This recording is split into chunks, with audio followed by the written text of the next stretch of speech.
more. Hello, Rain. Congrats on first bugger.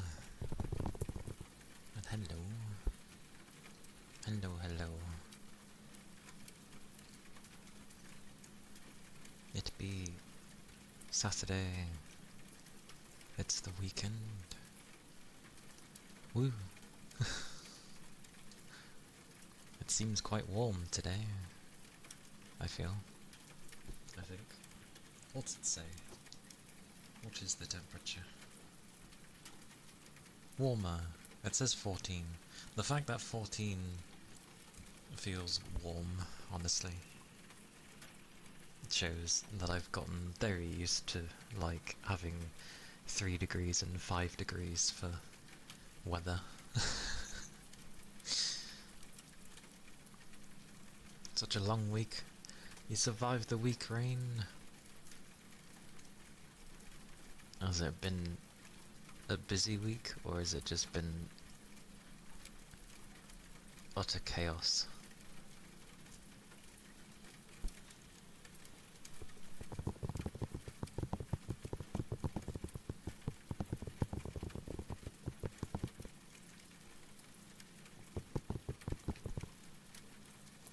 Oh dear. Yeah. Careful with... Well, it's fine doing extra shifts, just, if there end up being shifts you don't really feel like doing whenever they may ask you. I'm sure it won't hurt to say no. I hope. But I know how companies can get carried away when you start giving them extra. So just be wary.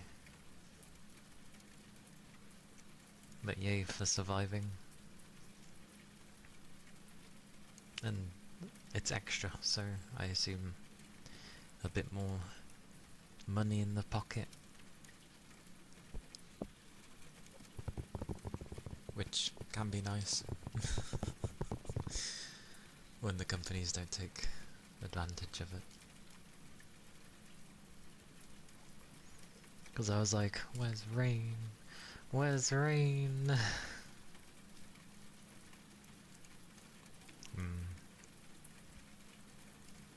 Ironically, the time when I did, like, all the overtime that I was doing, our pay was kind of low in the first place. So...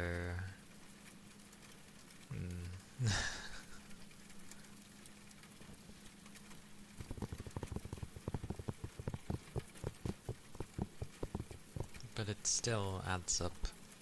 It's like when you get a raise of where it's like 20 or 30. I was gonna say P. Say like you get, I don't know, an extra $1 or so in the pay rise. Like, it might not seem like much, but that extra $1 it mounts up.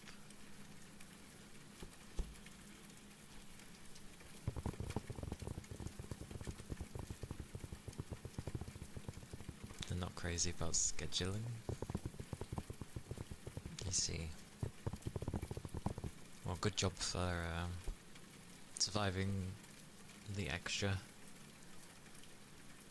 shift or shifts. Because is Wednesday still supposed to be like your day off usually? Currently.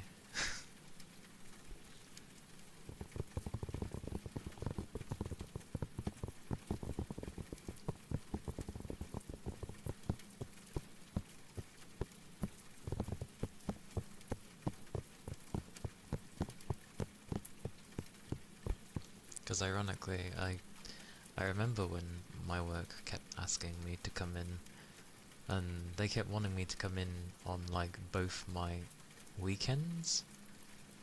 The hours weren't as long as like my usual amount of hours, but only by like a few hours.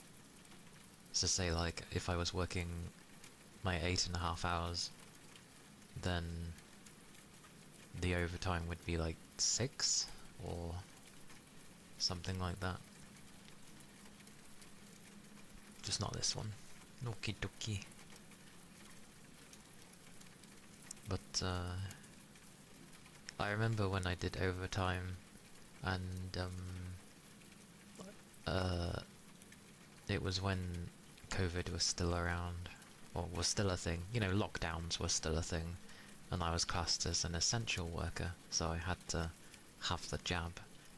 But no one checked it, so technically I didn't really have to have it. But I remember trying to work when I just had that jab. I just wanted to lay down. It was not nice.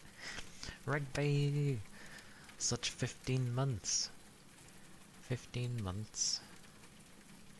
I suppose it has been over a year. A year and a bit.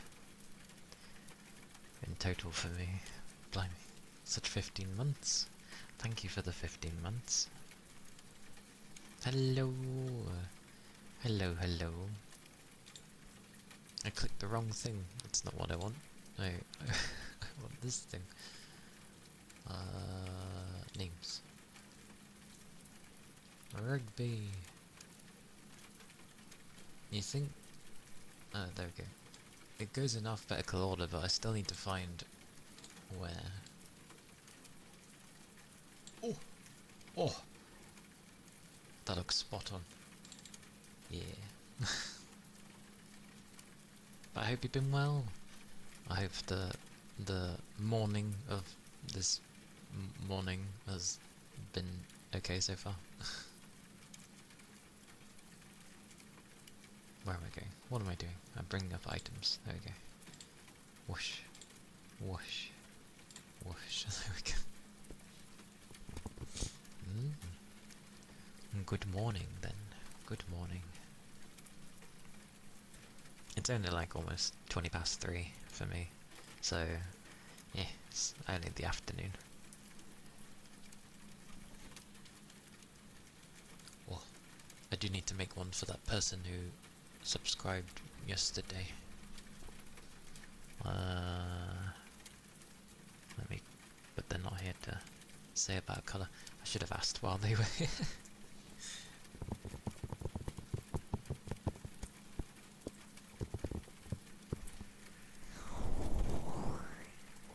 I hope it was a good rest though.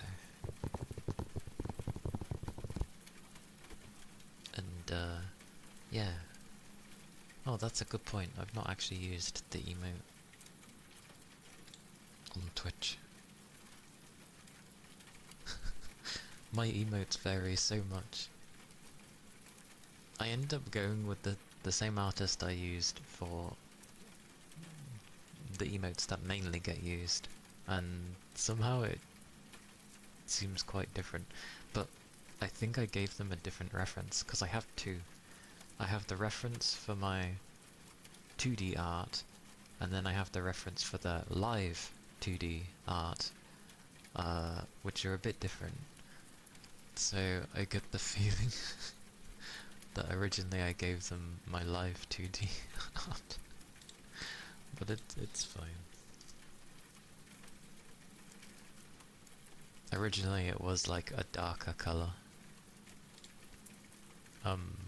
like too dark. Looked more brownish than blonde, so I was like, oh, light it up. I like how all my emotes seem to slightly change. You paid off the sleep debt you've been building. Due to slay the Spire 2. I've been having fun with slaying the Spire a second time.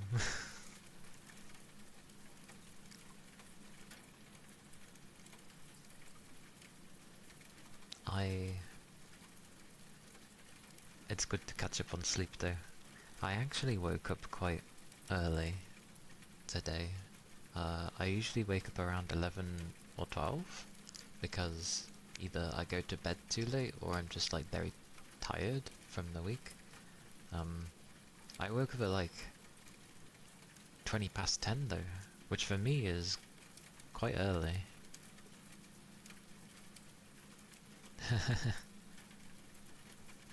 It can be nice, can't it? When it's consistent. Especially when you're all into it and stuff. It's good fun.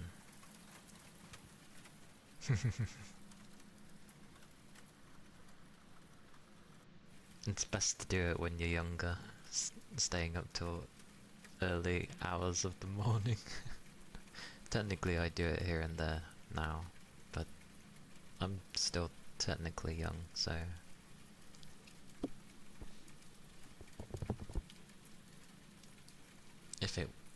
If it warrants staying up at that time, then it's fine.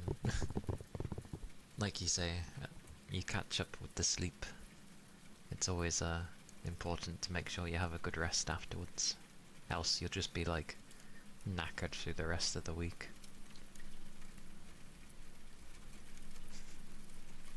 That's a fair time to go to bed, to be fair, because I feel like if you end up staying up till 3, it's like the body goes, oh, you're staying up then, and then it kind of wakes up a little bit more at 3, and then sleeping ain't so easy.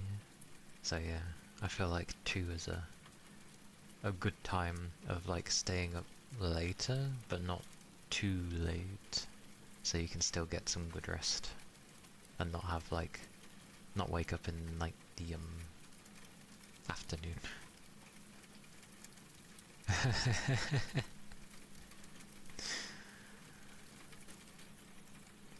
That is fair.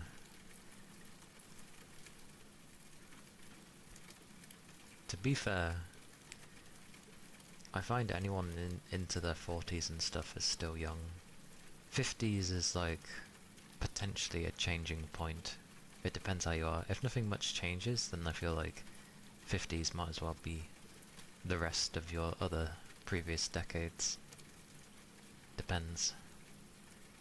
60 is when things should start changing, potentially.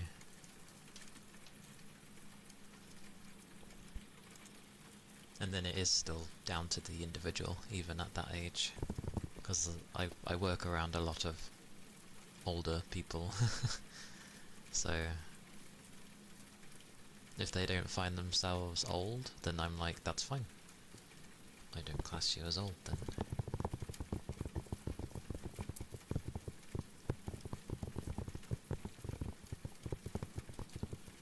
But yeah, I would go to bed quite late sometimes, especially when I was playing FF, you know, not having any sleep at all sometimes. Staying up to 5 and 6 when I was trying to do some form of grinding. It was gathering grinding, but it was...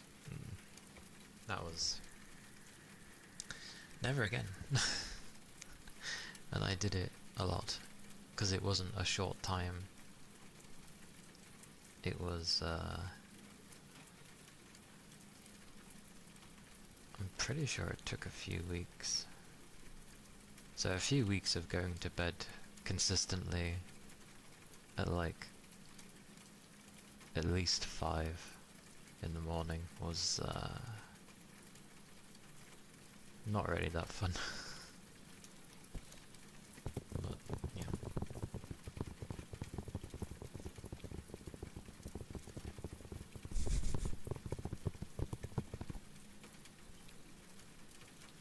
The young rain.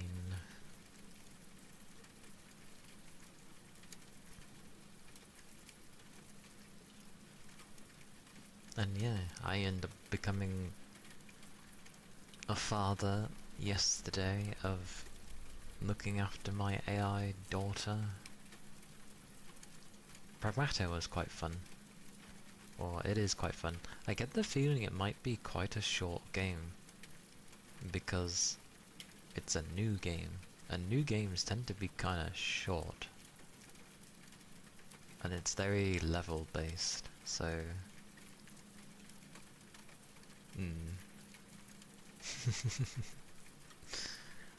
don't worry, I haven't actually had a kid. I wouldn't have one. I am not ready for a child.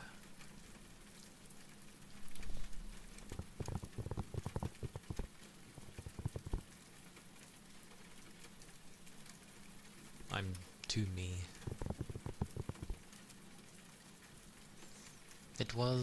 It's good fun. The hacking feels nice.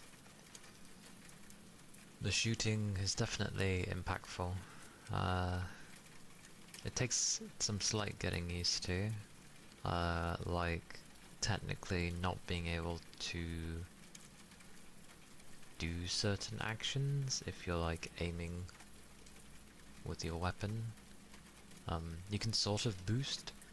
I think it might just be my controller, because there were times where I'm blatantly hitting my, dodge button, and it didn't do it, and I'm like, why?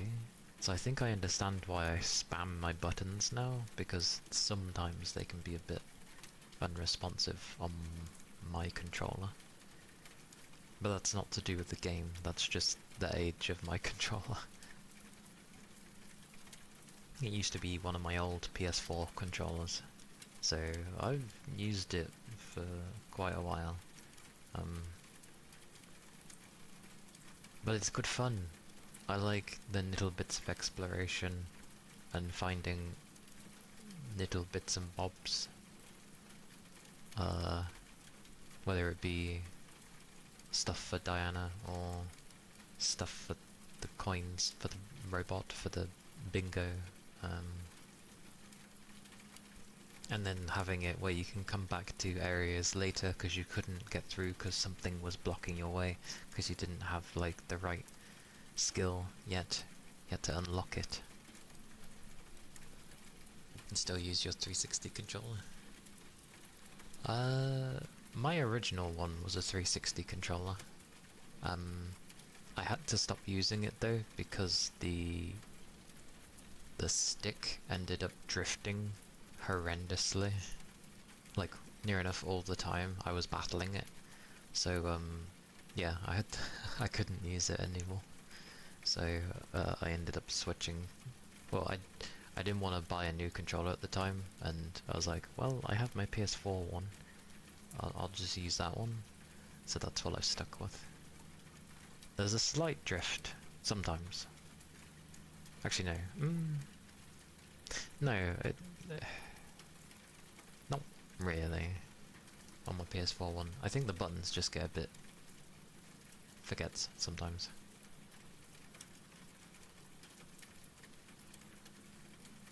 Yeah, it's because of how I play and hold the stick and stuff. Like, I potentially am like... I'm moving the stick like normal, but I'm not pushing in on it when I do it. I go the other way because I'm lifting from underneath. So I'm moving the stick, but from the underneath. So I'm like, over time, loosening the thing.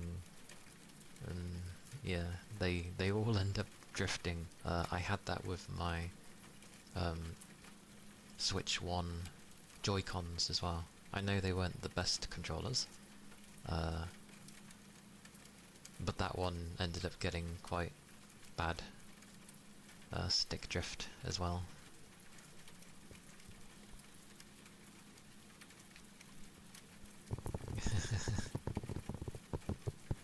Official ones can be better.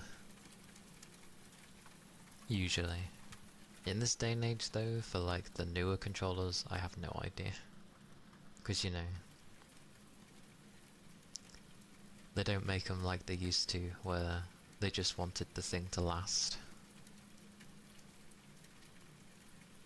Mega drifting. Yeah. I still have my original Joy-Cons as well, because I've still got my original Switch. I don't know how they are with the Switch 2. I know they've made the connectors that stick to the little... when you can put the two Joy-Cons onto the thing to make it a controller, basically. Those are magnetized, which is cool. I don't know if the sticks are magnetized. So, yeah. And I did have a Switch Pro controller, which apparently works with the Switch 2. I don't know where it is. I've lost it.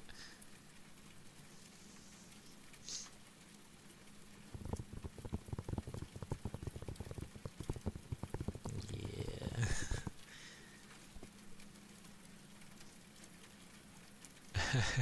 Spin 360 all the time. Damn. But so far they've been okay. Like, they're still behaving. So I can't complain. I just perhaps hit the buttons a bit too hard sometimes. But no, Pragmat is fun. Definitely a good buy. I got it for a bit cheaper than its main price it's selling for, but yeah. It is a game I would recommend. However, I get the feeling it might not actually be too long. But like always, just wait for sales on games. But definitely a game to get on sale. Good fun. Good fun. You have a Breath of the Wild Pro Switch controller? Nice. I've seen that one. Yeah. Like, you can still play games with it.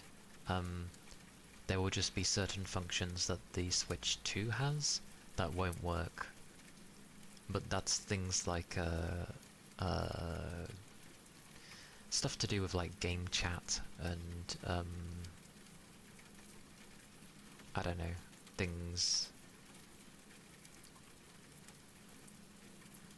other things, I don't know. It doesn't get in the way of playing the game, basically. It's like accessibility stuff that most people wouldn't really bother with anyway. So yeah, it's cool that your old one works. It's also funny because you can get a... You know how they keep basically releasing the GameCube controller for every iteration of a Nintendo console? So like, when you had the Wii U, yeah, they brought out the GameCube controller. I don't know if they did one for the Switch, maybe they did, but there's one for the Switch 2 as well. Like, they really love using the GameCube controller through all their stuff, and I can't blame them.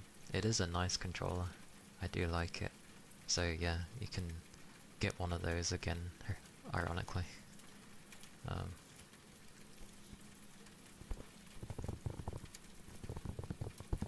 Do you actually?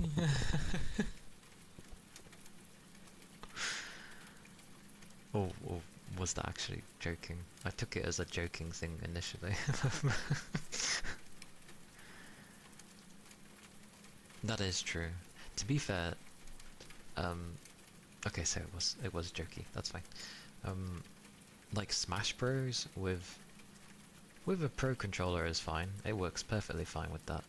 But I'm just really used to using a GameCube controller because I played Smash Bros Melee the most out of all the Smash Bros. So yeah, I'm definitely most comfortable with the GameCube controller.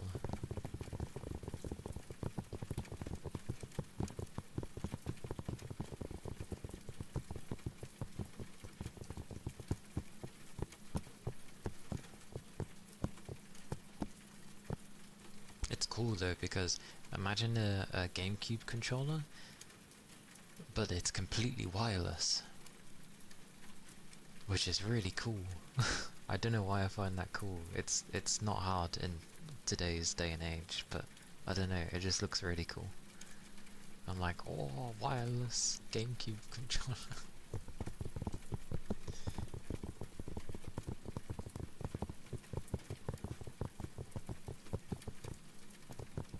Oh,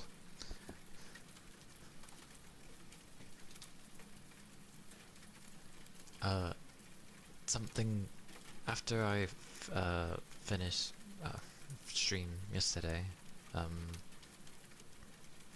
I I went to Enfield because obviously they have the sort of major patch today. And I always give a little go because they give you overall some free tickets to try and get like the new character, the new banner, whatever. So I usually try some roles for them because I get them for free. And if I don't use them, then they just end up disappearing. So you know, what's the harm? I got them within the first 10 pulls that I had. I was like, oh, okay.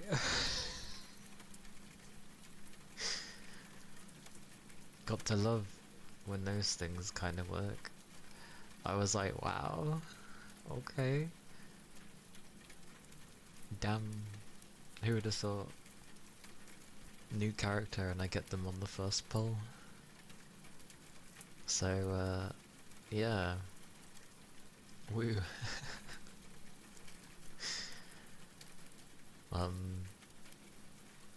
I've just been gathering mats non-stop anyway, for whenever I would want to level up a character again. So I instantly could level them up. I don't really have any weapons for them, but there's only two that works with them. Their main weapon, which I can't get because the way you get that currency is through rolling, you know, the gacha. And obviously I got them in no time at all, so I didn't really accrue any of that resource to roll for the weapon, so I'm like, oh well. Thank you for the follow. Thank you kindly. Hope you're doing well. But you do get one through the protocol pass thing, which again is free-ish, unless they mean the one where you pay like a small amount. Either way, there is a second weapon I can get at least, eventually, so that's fine. All the free stuff.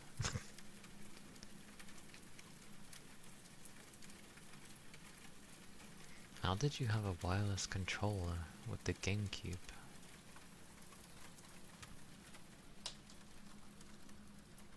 I remember plugging something in as if it was like a receiver. Kind of like how they do the Bluetooth dongle stuff.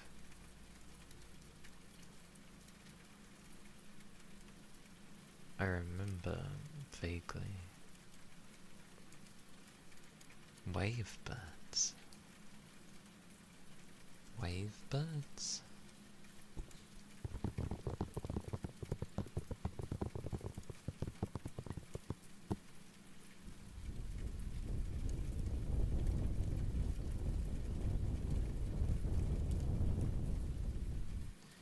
I also remember turning your GameCube into a Game Boy Advance player, so then you could end up playing your Game Boy Advance games on a TV screen, which was cool, but I never got it. It was something that you like plonked on the bottom of the GameCube. Add-on.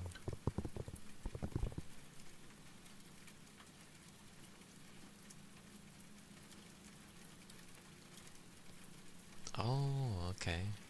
I did not know they had those things back then. I see, I see.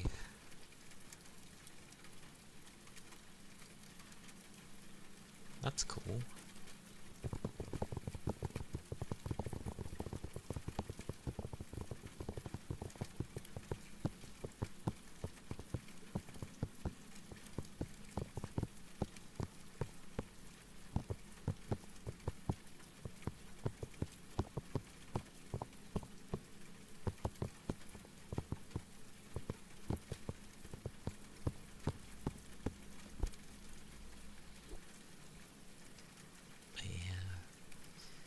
need to get on with the story from the update. I haven't done it yet. More things to unlock. Things going crazy from what I glimmered from the trailers.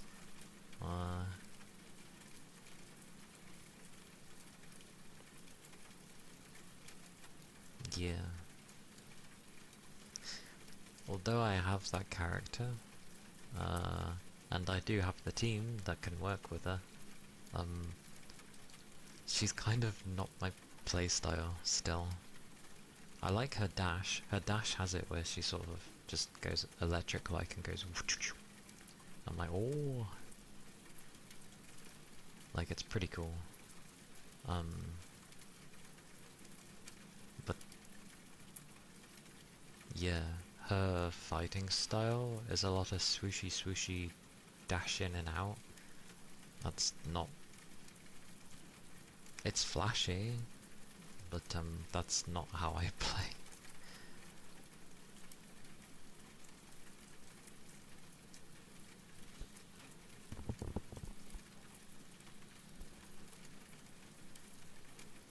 I've been doing the production assist with yours, Rain, where you can visit people's own Dejang and assist for anyone that's in the thing. So I've been helping your panda and the other two that are in there.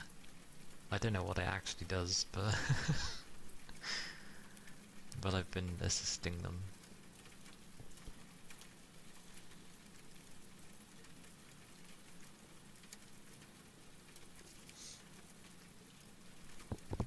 I think it does the thing where it just helps within the day? Something like that.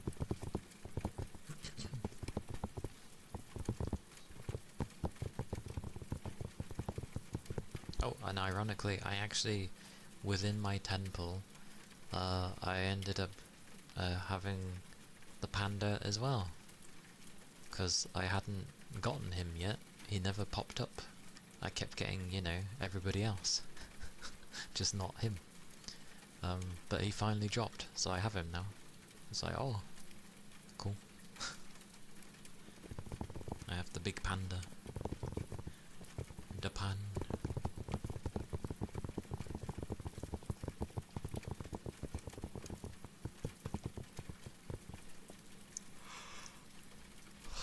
I figured though, if I end up getting like really hot days, you know, where my temperature's gonna end up being too hot for my PC,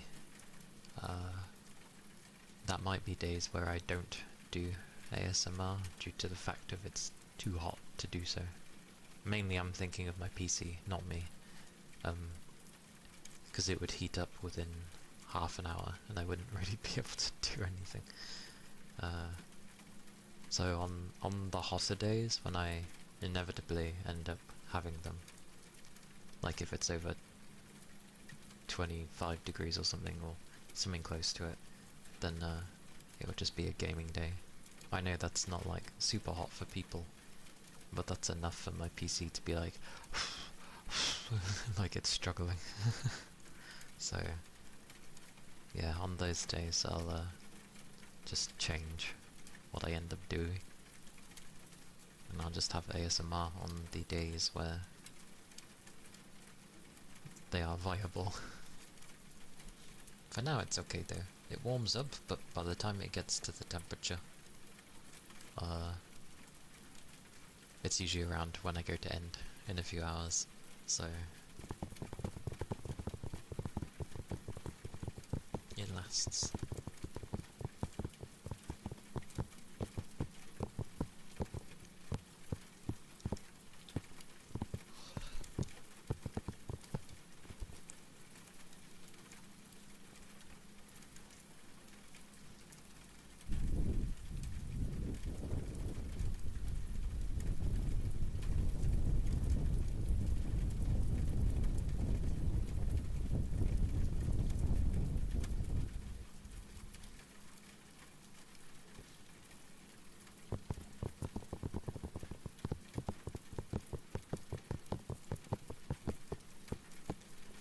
it's cool, because I was looking forward to playing Pragmata. And then, you know, it runs well, it plays well, and yeah, I've been enjoying it, so yay. Yay for when you look forward to something and it's actually an enjoyable experience, so happy days.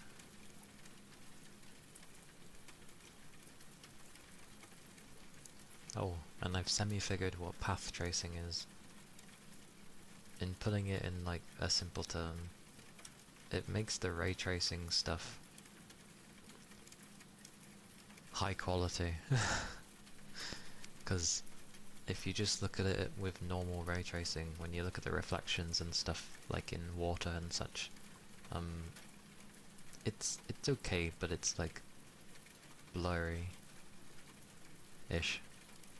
But when you go to path tracing, it does it like you'd see it in real life. So when you look at a puddle and there's like loads of neon lights and whatever, you would clearly see those things because it's just so bright.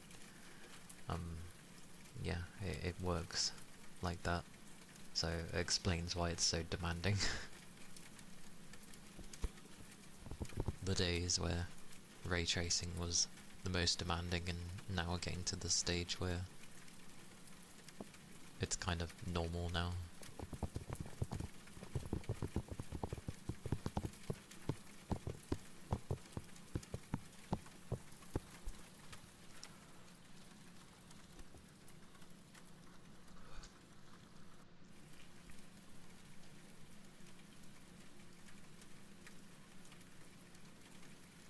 Yeah. But then obviously, if you only have that stuff on with the path tracing, and all the other bits and bobs, obviously the frame rate, even on a 5090, goes down a lot. Ironically, that's where the frame generation comes in. Yes, it adds latency, but it doesn't seem too bad. So you'd be at like around 40 frames on a 5090 with path tracing, but when you go and put the frame gen on, then it ups it nicely. But frame gen seems to work better if you already have a high FPS already. Like, it works better in that regard. If you put it to 4 times, I think it actually goes above 200 frames, which is good, because that means that the issue that, because usually if you go to have higher frame gen, it can add some obvious artifacting, but when you get over 200 FPS, it removes that, so you haven't got to worry about it. So I was like, oh, okay. So I think it's like the higher your initial base frame rate before you have frame gen on, makes it so that the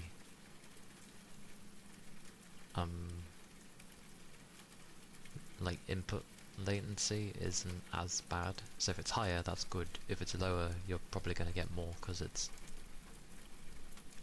obviously forcing a low frame rate to be high. I think that's how it works. But yeah, interesting stuff. I've never bothered with that stuff. I kind of just have it running well enough, and there we go.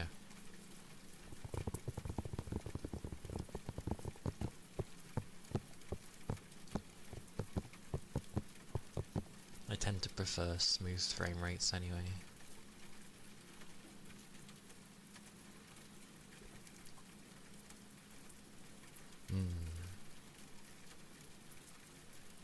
I've seen some stuff to do with frame gen. I've never touched it because, well, every time I do, I just see my, like, the sort of utilization go up to 100, which seems common, but I don't know, I just don't like it, so I tend to avoid it. But that's the same if I was just naturally trying to get to like a high frame rate. So like, I don't mind 120, even though I could go higher with my monitor, but I'm fine with 120, but on most games that utilizes 100% of the GPU, which again seems normal in this day and age, but I just don't like seeing it reach 100.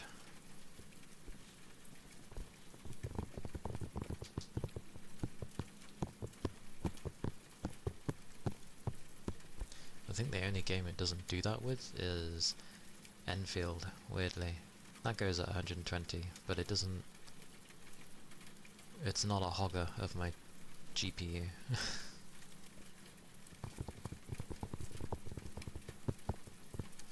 Pretty much.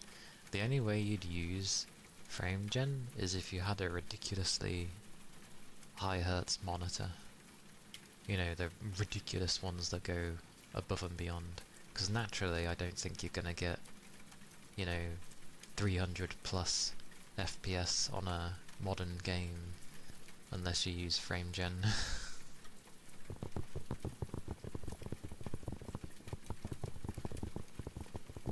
Like, it's highly unlikely unless it was a more simplistic game. But for the ones that look kind of quite realistic, you wouldn't get that naturally. You'd certainly get 100 and something in the FPS for sure, but yeah.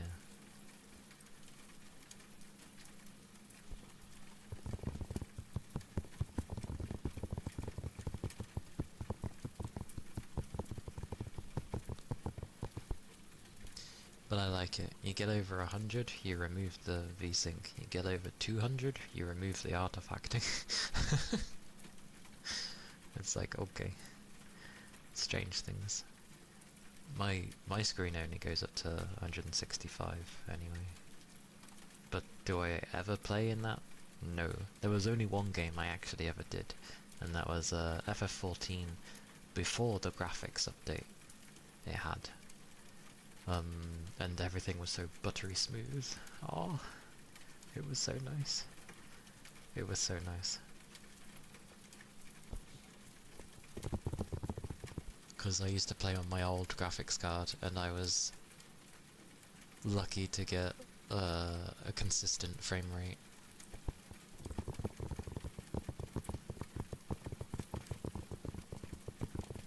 And then eventually I upgraded, and yeah, it was beautiful. Smooth. Smooth FF. It was a grand time.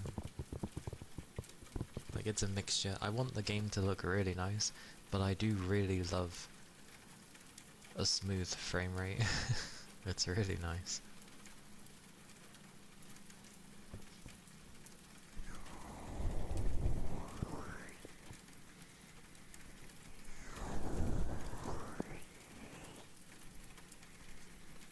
I think they were showing as well that Pragmata on the Switch 2 uses DLSS, which is cool. And then people were saying, oh, but Nintendo don't use that, they use the, you know, FSR one. And it's like, that's just because the engines that they're using are not updated. And that's all. That's why they don't use DLSS. But it actually looks really good on the Switch too.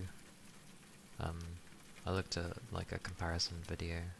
They were comparing the Steam Deck version to the Switch 2, and the Steam Deck one was like...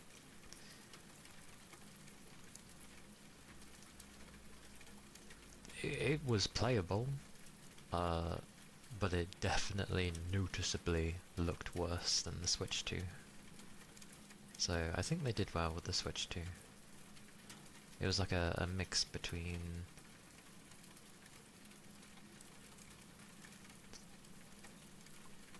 It wasn't quite 60, it was like between 40 to 50. Which on a Switch 2, for the type of game that is, that's pretty good.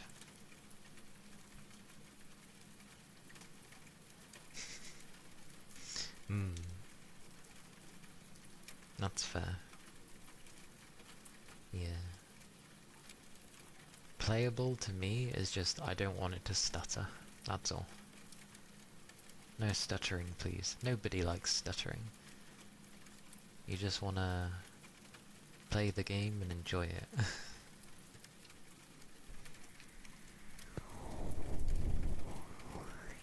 That's why I don't put things on their highest graphics settings. Like, I could do that with Pragmata and put them all on their highest, but what's the point?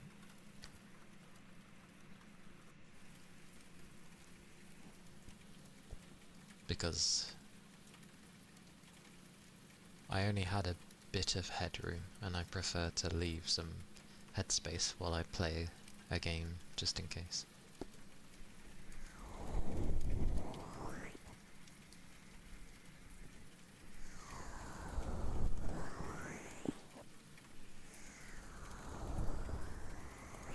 Oh, in a random note, my favourite, like, bottoms I like to wear, like my loungers, they've got a hole. I don't know where the hell this has come from. There's a hole that's appeared on the leg. Out of nowhere. I was like, what the hell? I've had these for so long.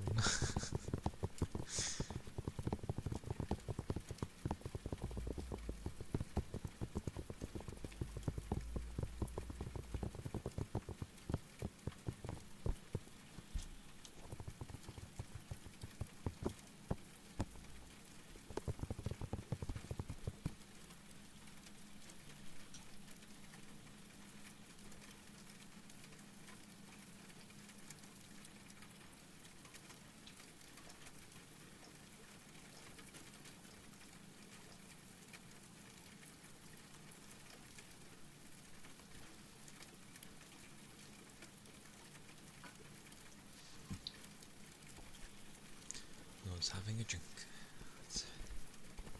It does feel quite warm.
also,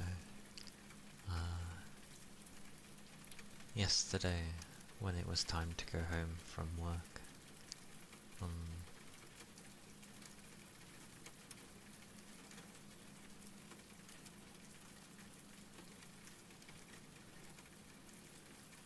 we couldn't get the car out of the car park because the other person was parked so close on the driver's side that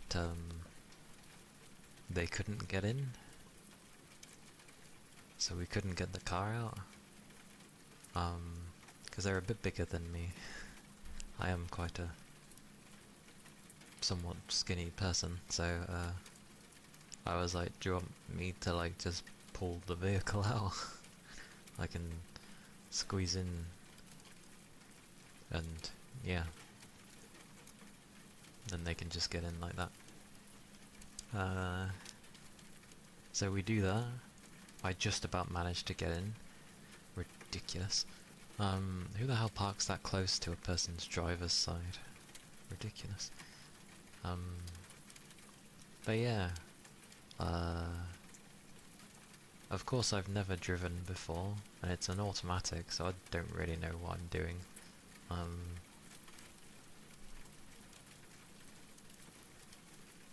But it seems to somewhat follow the same rules still as a manual, so you know, foot on the brake, go to start the car, put it in drive, and just go forward gently with the accelerator, because again, automatic. It didn't like it. It didn't like it. It kept the brakes on. And no, it wasn't my foot. The brakes were still on, and it pops up with a message saying like the ERB was on, like the emergency brake, I assume, was still on, and I'm like, why? Of course I get told to stop. They tried to get in, they're like, no, you haven't gone forward enough, I can't get in still. And they're like, I'll join you in the car. And I'm like, okay. So I go to do it again, it goes and does it, and I'm like, why is it doing it? Like, I've done everything. It wanted me to put my seatbelt on. I know that's the first thing you're meant to do when driving a car, but I was only pulling it out of the flippin' parking spot. That's all I was doing. As soon as I put on my seatbelt, it was fine. It's a safety feature to make sure you put on your seatbelt. That's why it had the emergency brake on.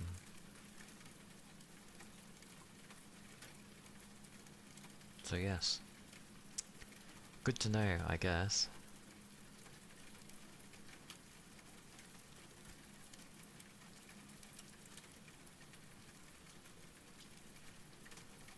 Yeah.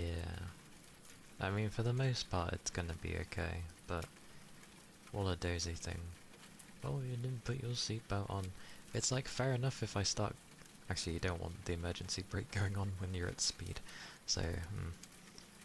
But yeah, telling me that it's on doesn't help me fix what I'm supposed to do with it. Like, rather than beeping and telling me that it's on, it should say, put your seatbelt on.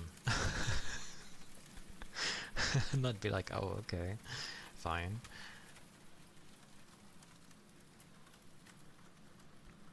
But yeah. What madness. I only wanted to pull it out so that, you know, we could open the door. Goodness gracious. Sounded horrible though, because obviously a brake when you're trying to move is not the greatest. But it's ironic because I ever so gently put my foot on the accelerator and it feels like it moves so much. I'm like, oh god, you can tell I'm not used to driving at all.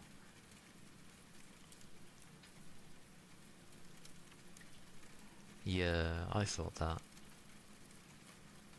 There's already a bunch of stuff the flippin' thing likes to complain about. Like now and again, the sensors for monitoring the tyre pressure likes to mess up more often than not, and it will never go down. The PSI never goes down, but it will complain and beep every time you initially start the car. It will always beep at you and go, your tire pressure's low, when it's not. It's just the sensor having a fit.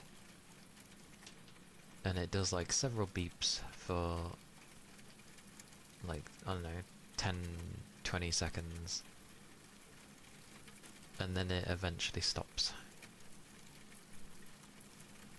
Doesn't do it now, it's been fixed, but it's so annoying. Any sensor goes bad and it complains at you. Ugh. Modern cars are annoying.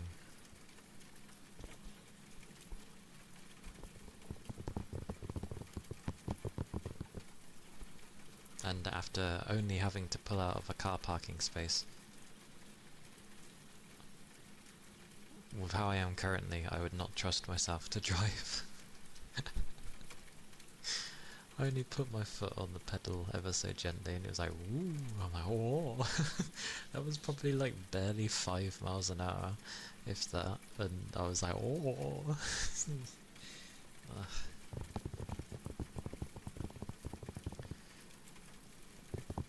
It's not a small car, by the way. Maybe that factors into it, I don't know. But it's not a small car.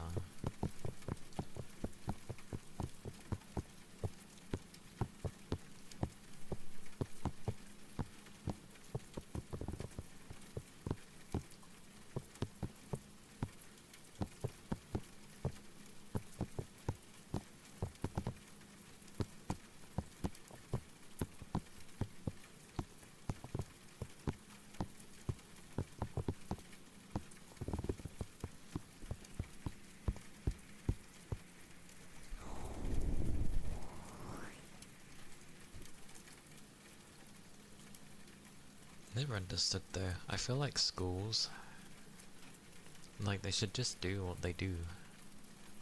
Like I'm pretty sure with the US, where it's like, you know, just learn to drive in schools. It solves so many issues.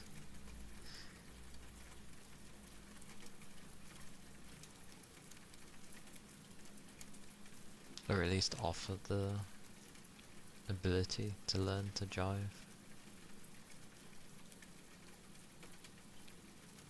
As it's quite useful.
see. I see, I see.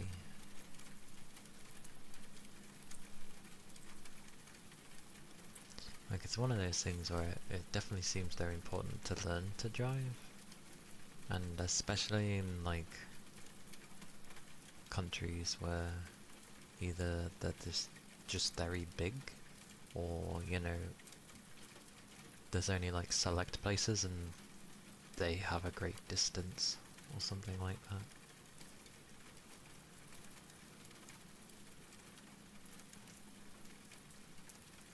Must be great in Japan though, because everywhere is technically connected quite well. Like, the public transport is really good.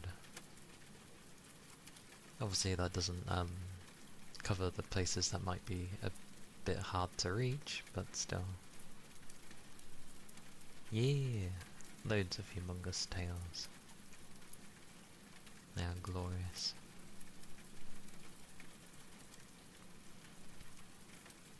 A day. A day to go to the food store. That's pretty crazy, to be fair. Indeed, I am male.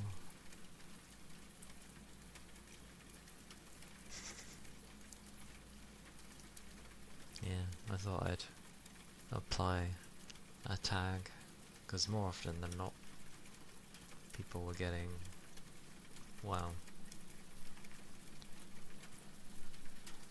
a lot more ruder types were coming in ever so slightly more often by not having a tag.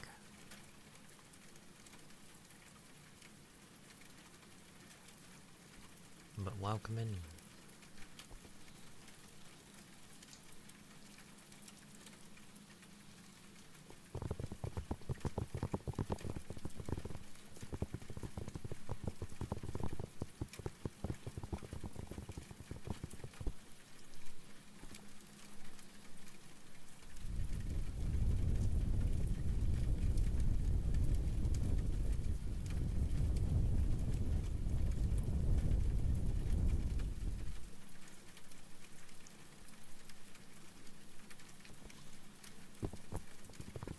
Reminds me of when I see a certain type of birds more often than not.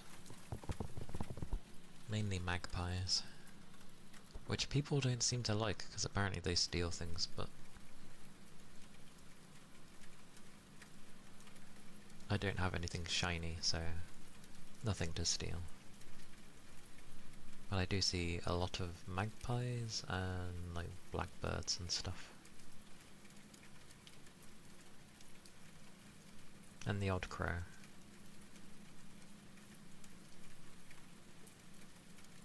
But definitely magpies.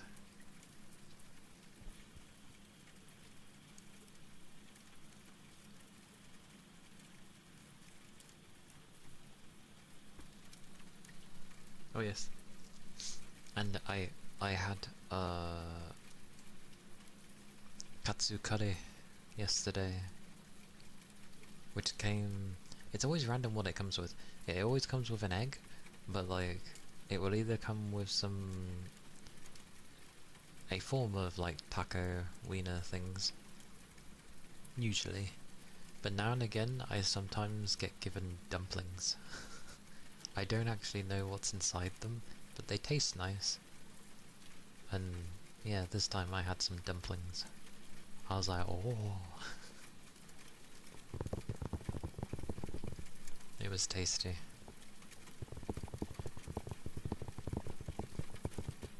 I'm glad, because I was hungry, so it's nice to have a filling meal when you're like really hungry.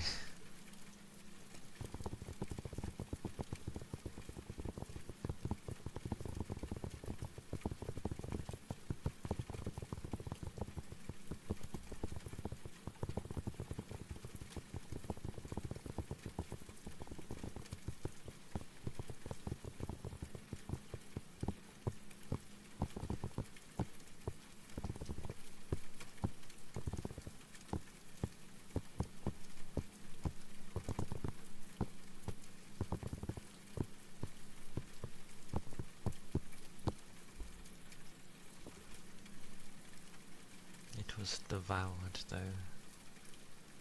I do enjoy having those meals. They're so good. They're so good.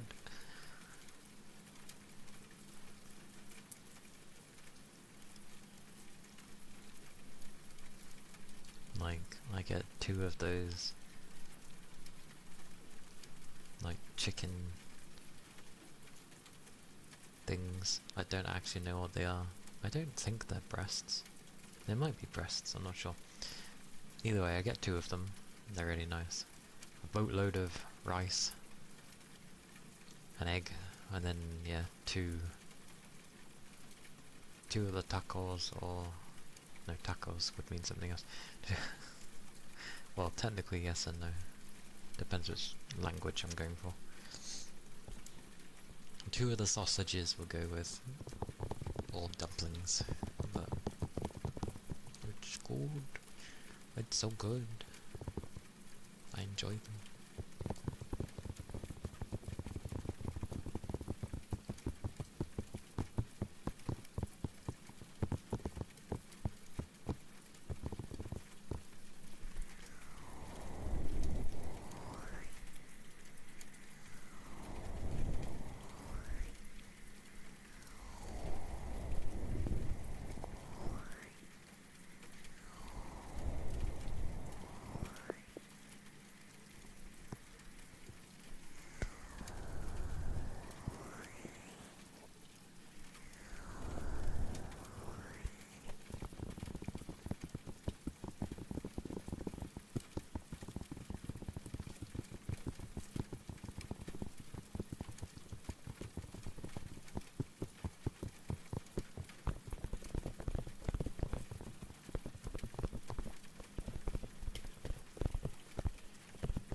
I was also looking what comes out down the line.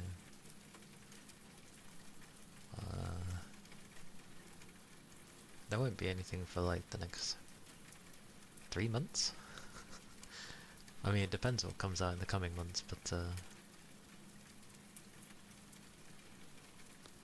yeah, like I have my eye on some games, but they're expensive-ish for now.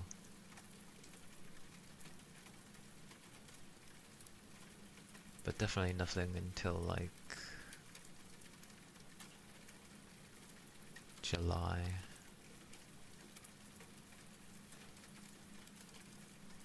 But I have other things I can play.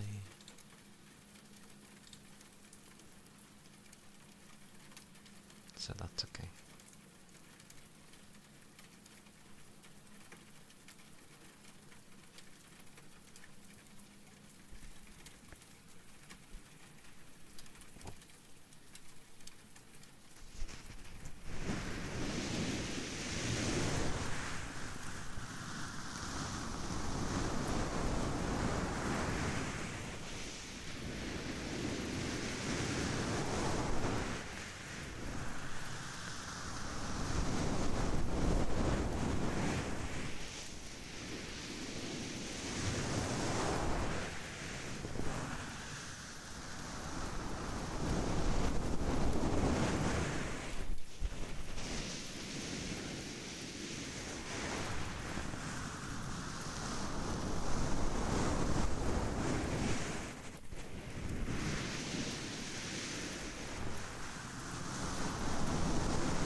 need the Ludo, so I shall be right back. Or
more.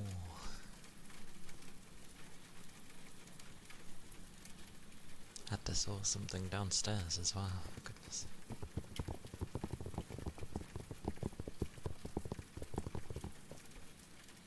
Thank you, Rigby.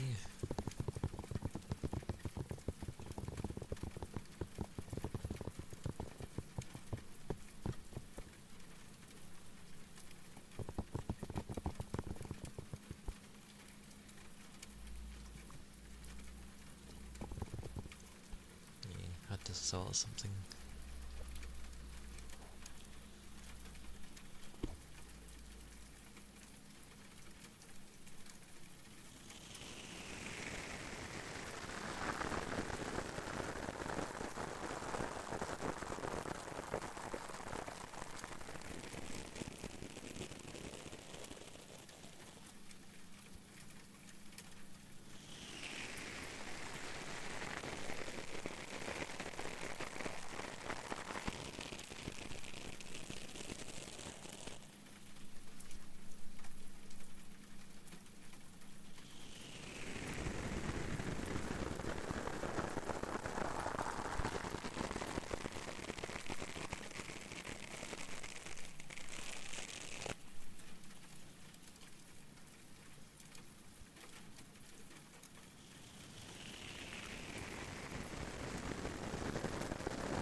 Hi Beast, welcome in.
A singular piece of fried chicken?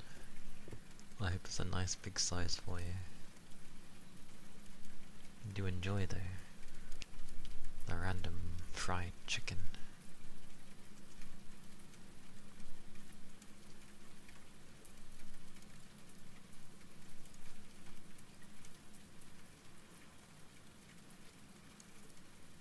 Okay. That is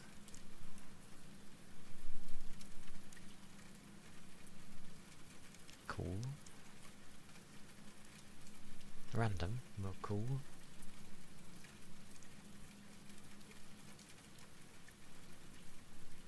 Chicken's great. So many things with chicken. You have the legs, you have the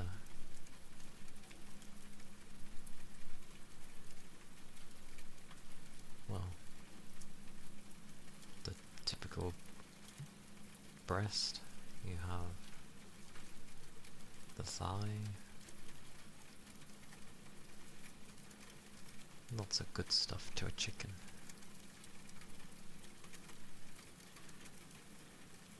Nom nom nom nom.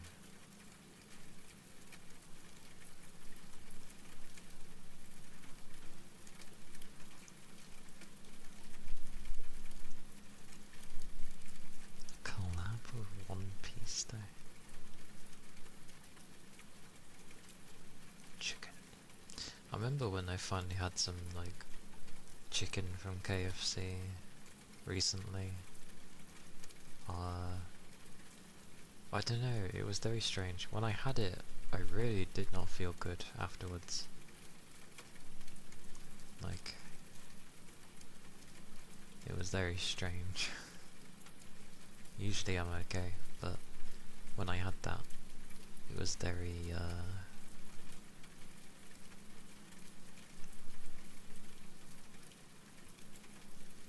like I know it's not, I don't have it too often, so I feel like it's okay.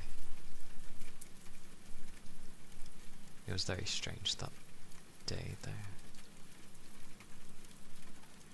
It wasn't even like I felt bloated or anything, it was nothing like that. I just felt like bleh kind of thing.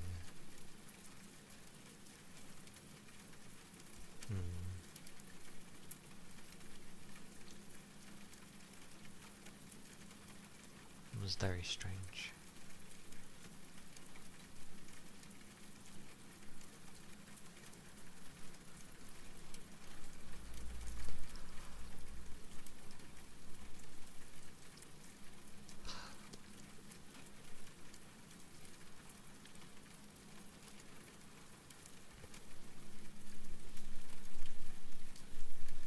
Might have been because I kept having, or a lot of my meals at that time were being like, you know, veg and definitely potato. My word, potato. And it's always bloody mashed.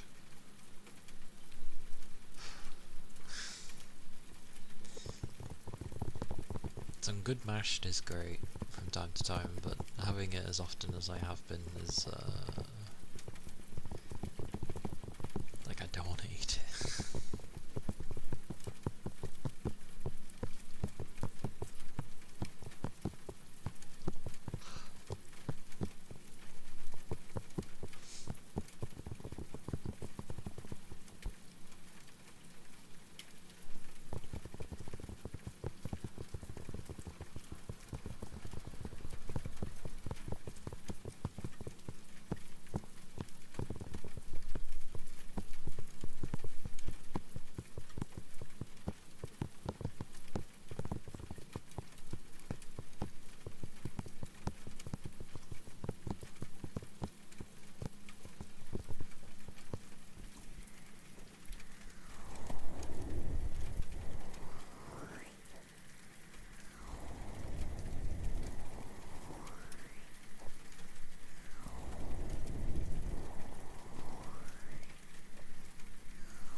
also, the trailer for Bungie with Enfield was cool. The music was cool as well. She summons like, it reminds me of the thingy from Honkai 3rd, or Honkai Impact 3rd.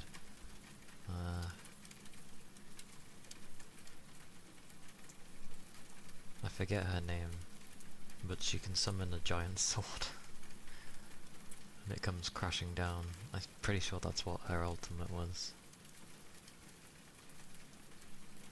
I was like, oh, you reminded me of that. But she uses it to like split this giant tide of ocean coming at her. And it looks like a Moses moment. Then it kind of surrounds them and she powers up and it blows all the water away. Well, it's the blight, it's not water, is it?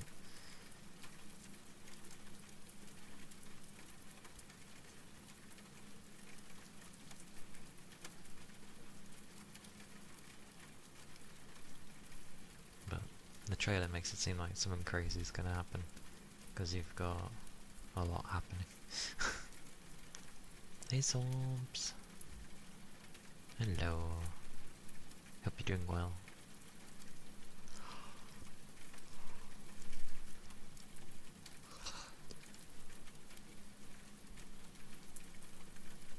Yeah.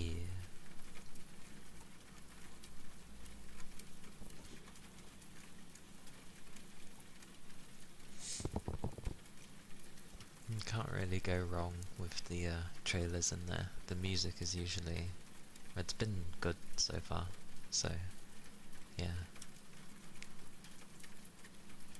Stuff and things. Yeah. Stuff and things go okay.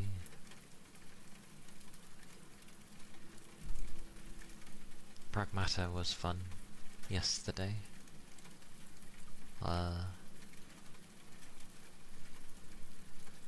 Teaching our AI daughter things and such.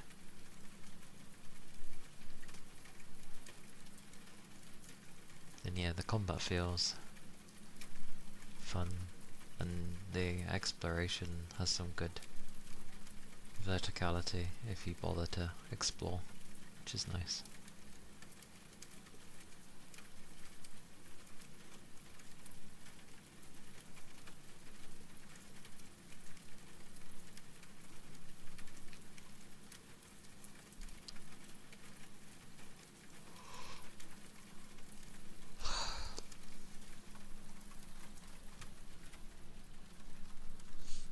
Thank you for the head pat spread.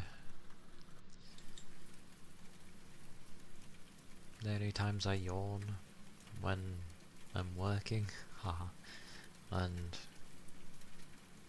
ASMR, but that's understandable. An ether charge.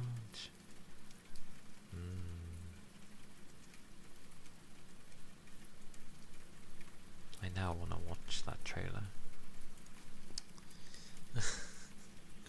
Not really something you'd watch over ASMR.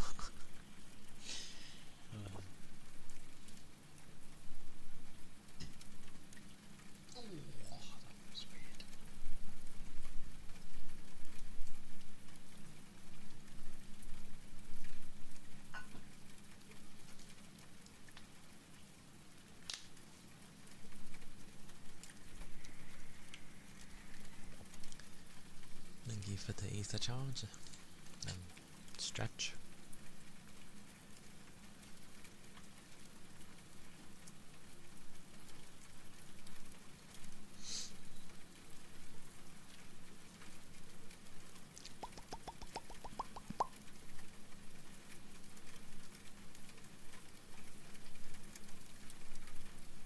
One of these days, I just need a day where we just watch things. You know, on YouTube and such. One of those relaxed days.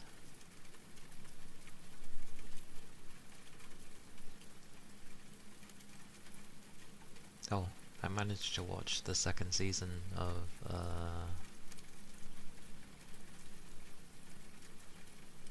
the English name of it would be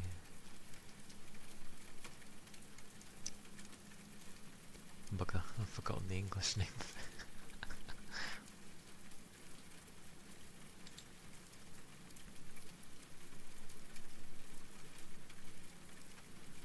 it. Yeah.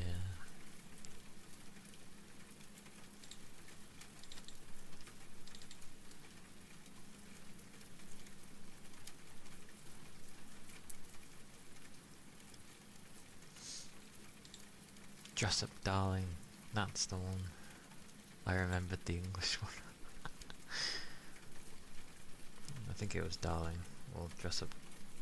I'm gonna go with Darling, because that fits more, I feel, in my head.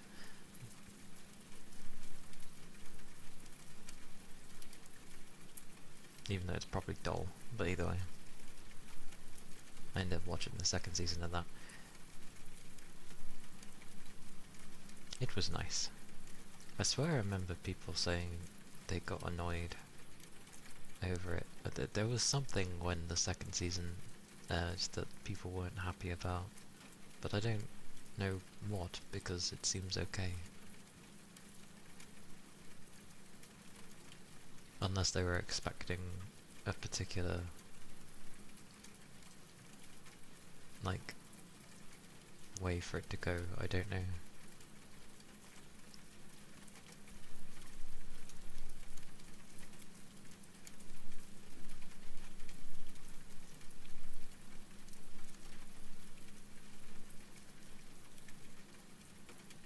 But yeah, I'm glad I managed to finish it. The thing with a react day is I'm not one for like reacting much. My reaction is simply I watch it and I'm like, oh, or I end up just not thinking much of it. Yeah. Although I could easily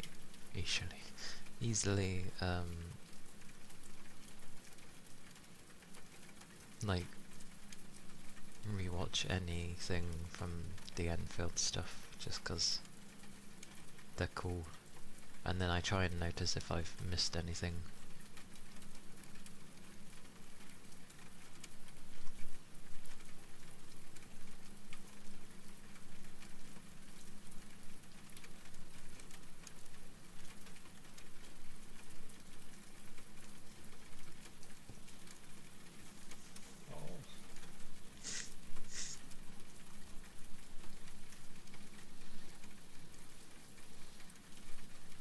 Discussion day. Yeah.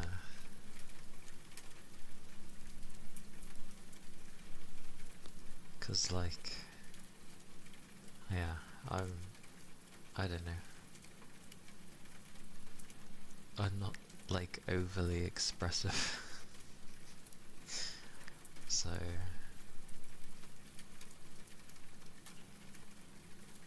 be a bit of an odd one.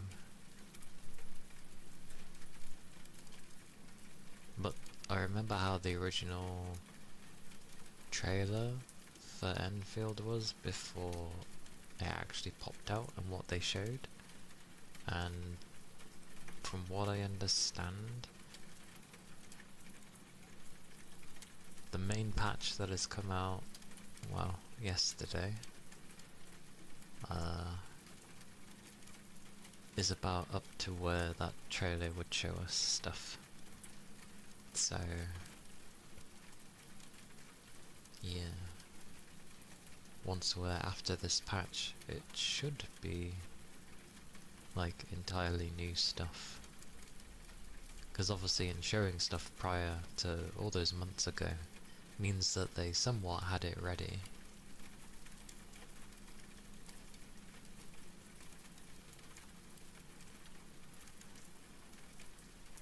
So we'll see how that goes.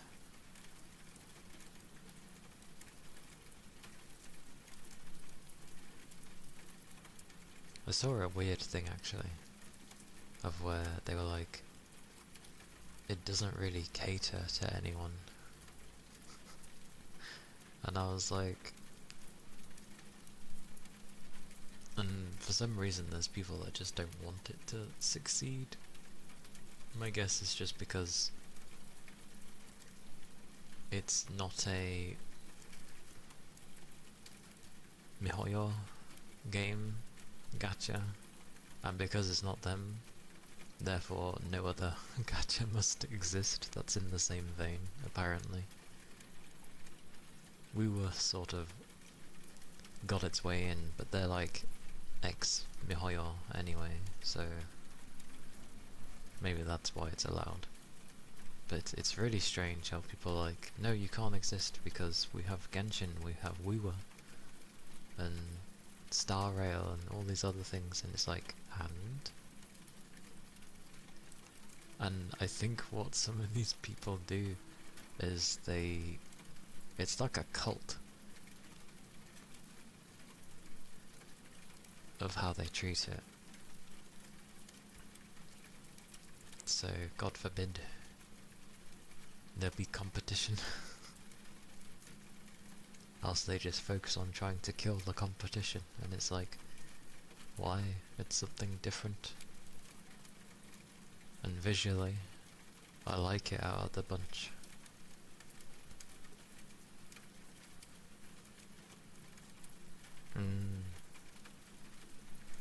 It's like really strange. I hope it keeps succeeding though, because it's... Although I don't like pay anything into the gacha side of things, I do enjoy playing it.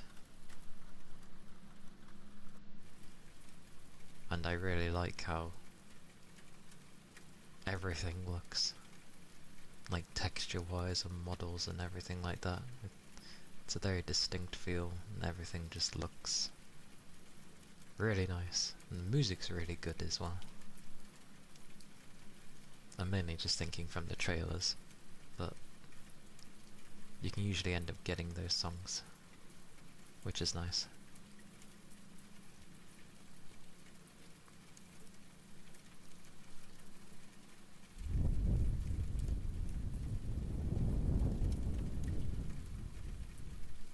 Like there's some other stuff that's coming out recently, one that's just recently come out, where it's like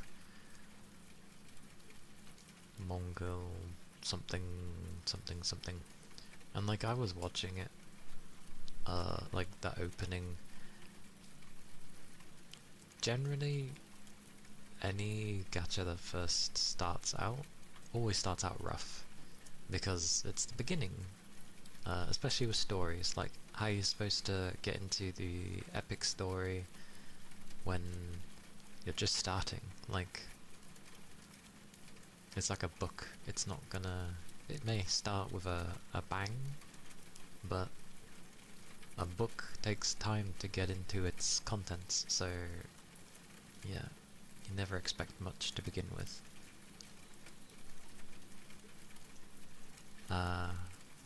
And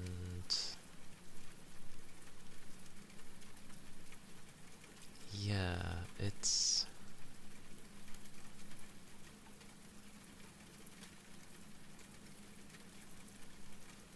I forgot where I was even going with what I was saying. I hate when my brain does this. Where was I even going with that?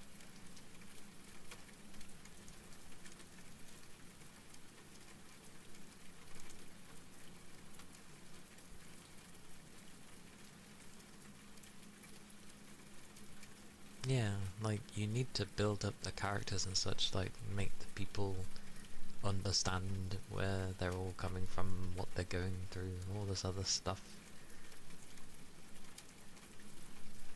Like, I remember when any of them first started, when Genshin first started, there wasn't some epic story, it was just... I don't even know what it was just...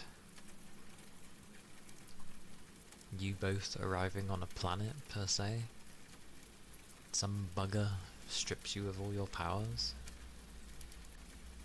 You lose either or, depending on who you pick, but I'm pretty sure it seems canon that the female got taken away and you're the guy instead, because I just keep seeing the guy being the actual one. But yeah, that story didn't start off with anything crazy. The same with Woowa. Didn't start with anything crazy. And the biggest for Star Rail, when it was there, was kind of a cool boss fight, and then not much happened for a while.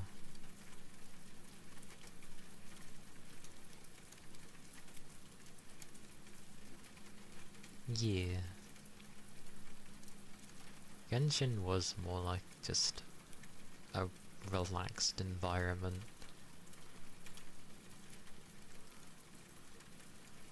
I haven't played that far either. To my knowledge as well, it seems like many years later is when the story actually takes off. So, yeah, as long as Enfield survives, I look forward to seeing where the story goes down the line, because I'm sure it'll get crazy.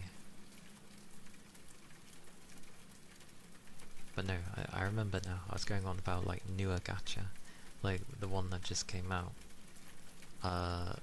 It seems very so-so.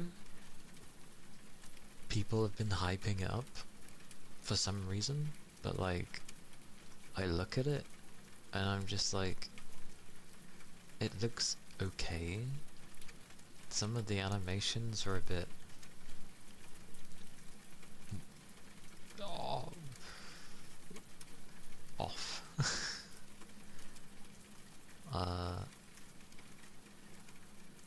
And they've gone more with like very tropey thingies.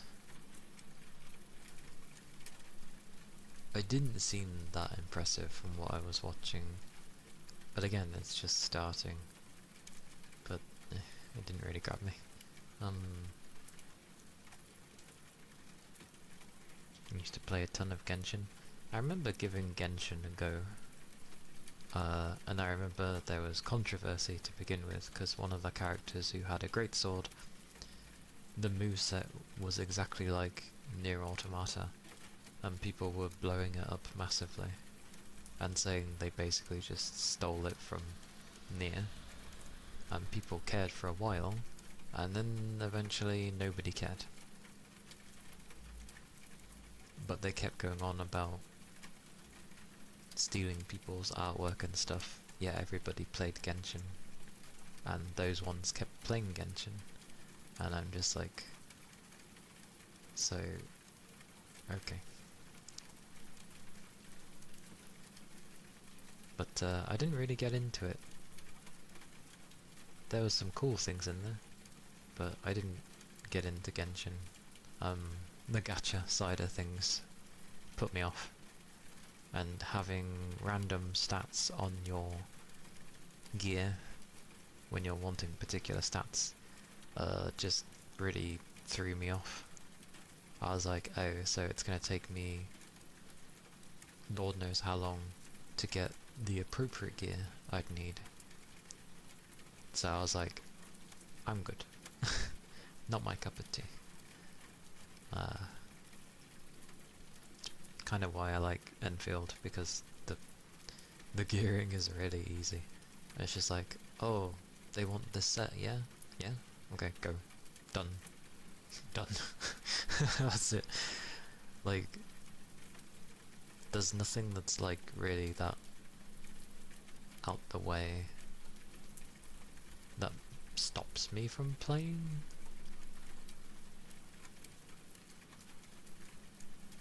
The only thing that would take a while in Enfield is the etching to boost up your weapons like stats, because you can end up getting materials very easily so that you can guarantee 2 of the things that you want. And then it's a random roll for the 3rd stat. So for the most part it's okay.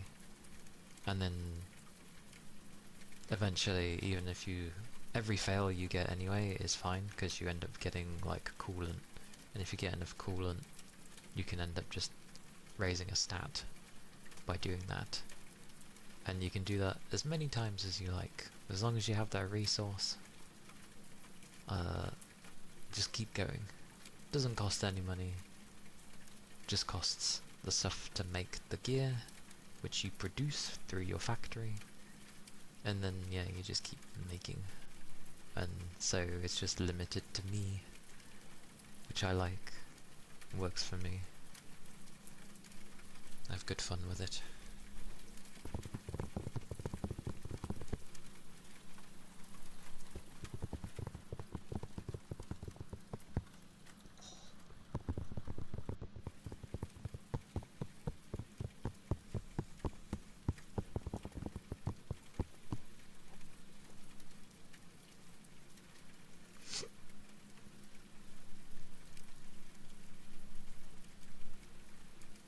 But yeah, ironically, I made my team long ago, and it might not be the best team, but it works for me.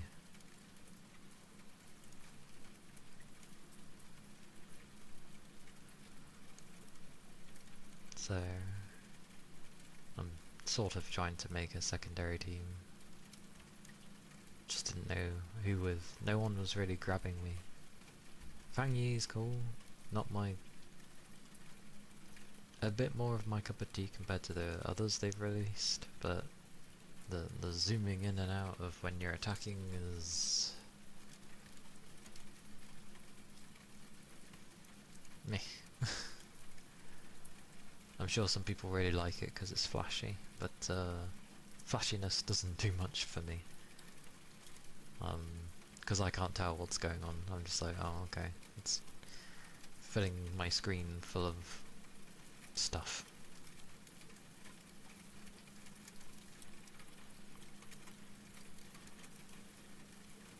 But there's meant to be games coming out soon.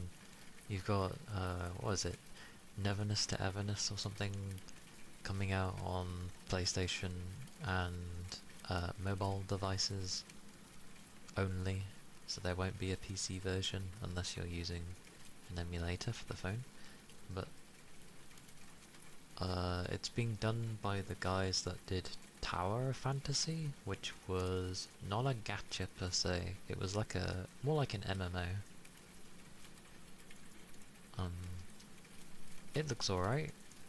Well, sorry, some will say it looks beautiful. It's taken a lot of memorable things from different avenues. So it's the one where they did the web slinging, like Spider-Man, and people were like, how is this allowed? How is Sony allowing them to do this? They should sue them. And I was like, Sony's publishing it? What do you mean? It was really funny. Because they're like, it looks exactly like Spider-Man's web slinging. T for T. They should sue them. And I'm just like, Sony gave them the right to, and they obviously gave them, you know, their kit so that they could do such a thing. It was very daft. I'm pretty sure it's that one at least. But yeah, it has a lot of pretty looking things. Like they were doing, there was like comparison videos for every year. They kept showing stuff, and they've improved a lot of things. The characters won't be the gacha though. Every character that is released in that game will be free. The money comes from accessories. So buying stuff for your apartment, buying new clothes for your characters, that sort of thing. They've gone that way.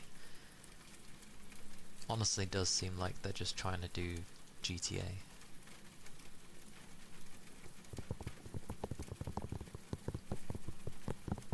So we'll see how that goes. That's meant to be released in the next few weeks, like towards the end of this month, I believe. I doubt I'll give it a go. Because I don't know, it doesn't really interest me. But there's another one that people send me, they keep going quiet over. Ananta, which is also very similar to Neverness to Everness.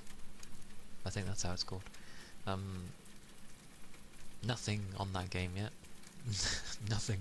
But it's similar vein, I believe.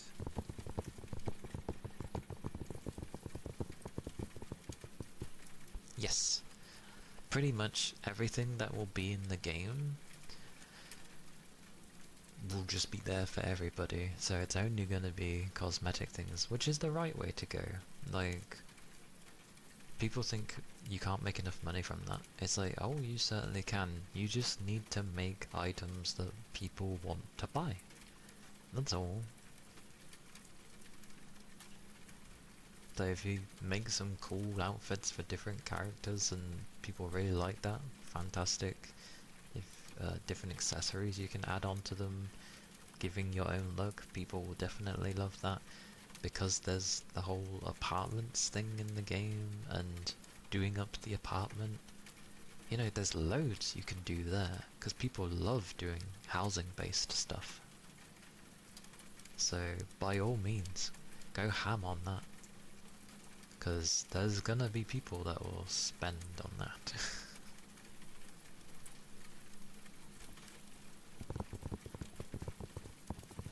But I think it's meant to be a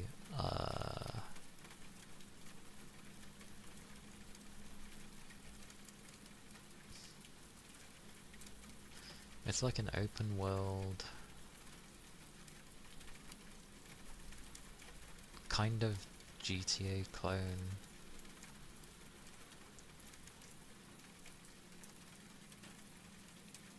But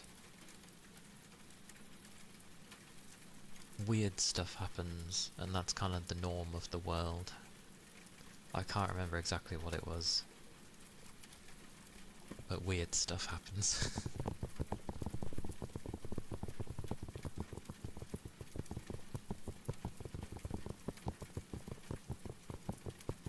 But this is done by the people, I believe, that made Tower of Fantasy, so people should always keep their expectations in check.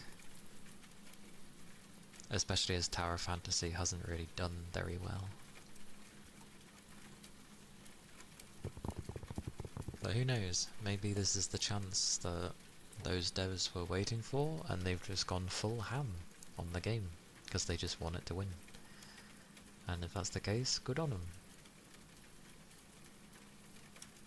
But yeah, the gameplay seems to be a mix of like, you can web sling, you can do the GTA thing of just taking vehicles and, you know, driving around. There's combat in there, I don't know how that would go, but it's your typical gacha stuff, I guess. Of, you know, you have your team, you go do your things. I don't really know much on that side of things.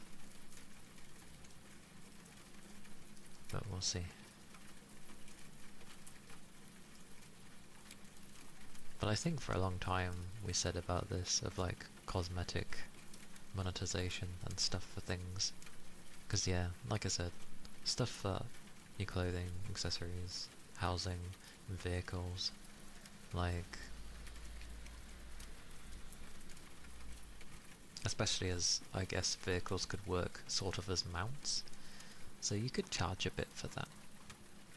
Because FF14 has that, where it charges quite a bit for mounts and outfits. That's a subscription-based MMO, so...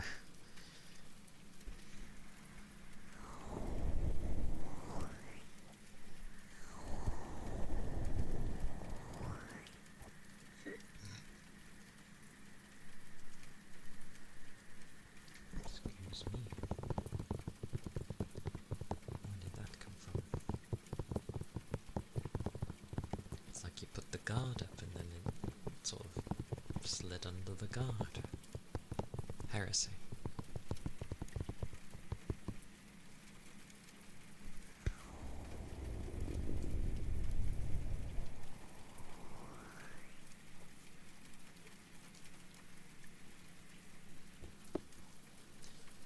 The Fortnite style would basically be car skins. Valid to apply to whatever car you get into. I did see that.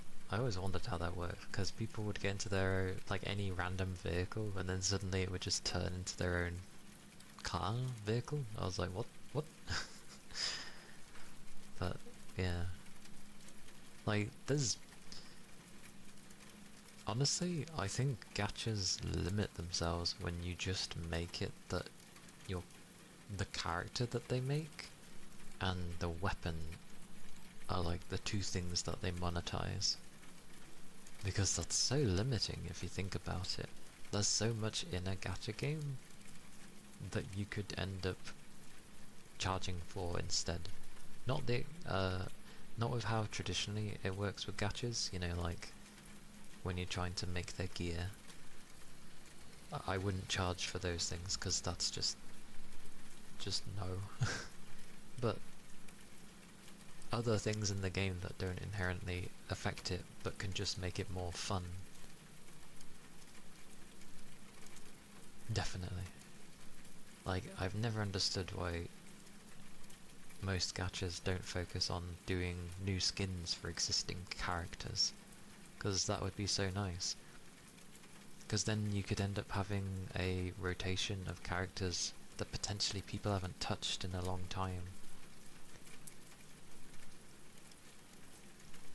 But the problem is you have the whole, power creep thing of just the newer ones are just that much stronger than a character from a few years ago, sort of thing. That's the problem. And then you end up having to do a rollout for ironing out everyone's like power levels, as it were.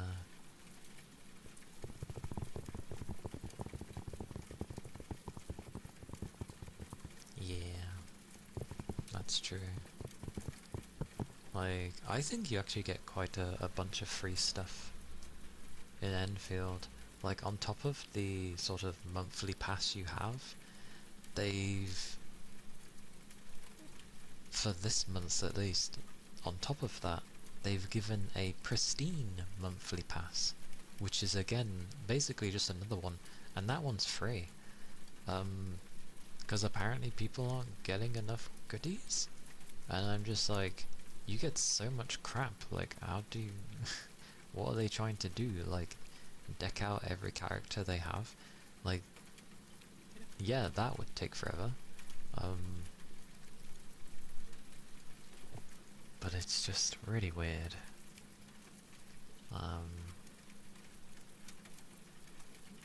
Yeah, at some point, because they need to just add characters for now, because it's a new one with Enfield. Keep adding characters, and then after a while, I would actually start adding skins for them. Because that will make people, like when you're rotating the banners, because I know they like to do that for some reason. Rotate the banners, and then ones that potentially people waited on or didn't do at that time,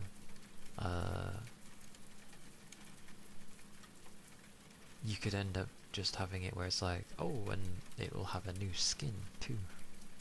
So you can end up just having a different outfit for so then it's a win-win, because the people who haven't rolled before will be getting a new character, and the ones who do have the character can roll to get the new skin.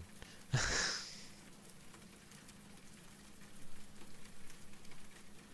feel like it's worth it down the road. Because who doesn't like having new outfits for a character they enjoy playing? Especially if it ends up being a cool outfit, and not just a simple colour change.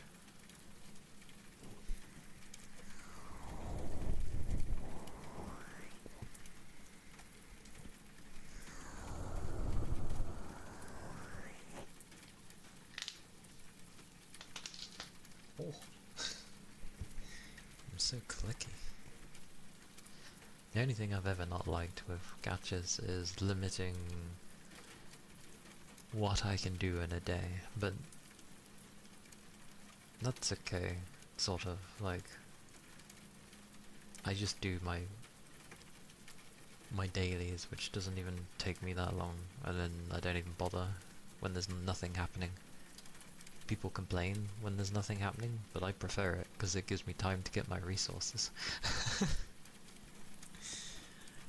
Why would anyone complain about that? It's like, but there's nothing to do.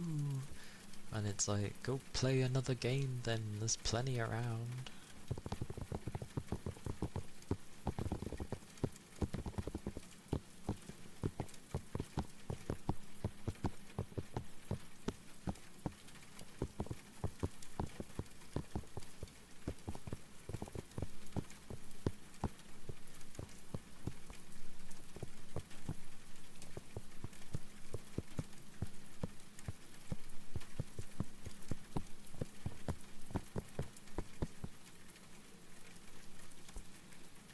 Exactly. That's why I didn't mind, like, pretty much,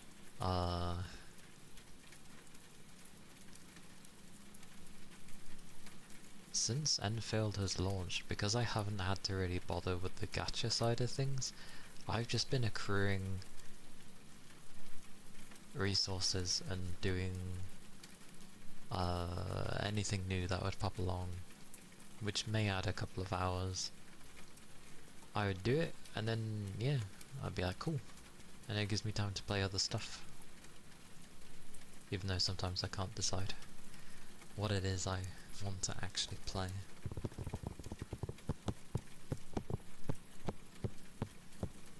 Because I was seeing videos on YouTube where they're like, oh, I've really missed Enfield. It's good to play it again. And I'm just like, it's like, if you missed Enfield, you could just go on at any time. But then, of course, they'd be like, well, there was nothing to do. And it's like,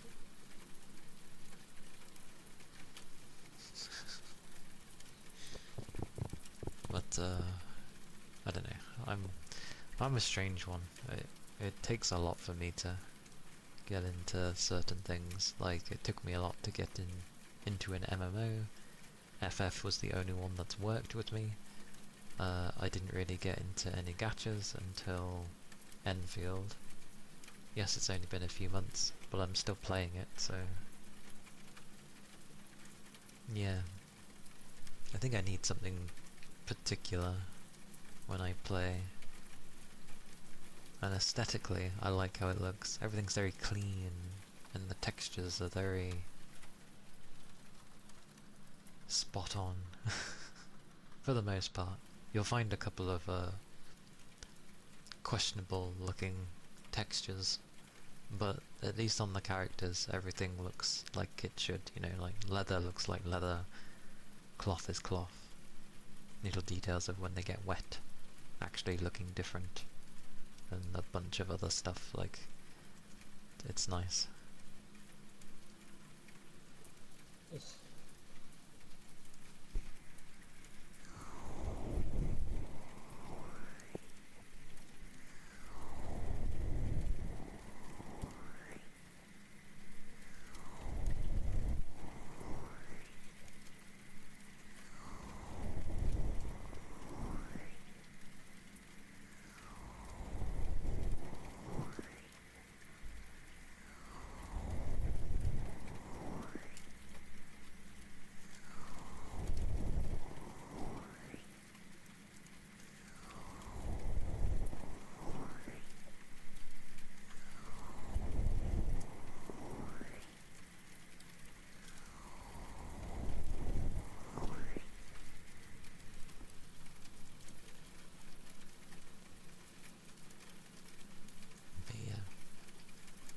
At some point as well, I would like to play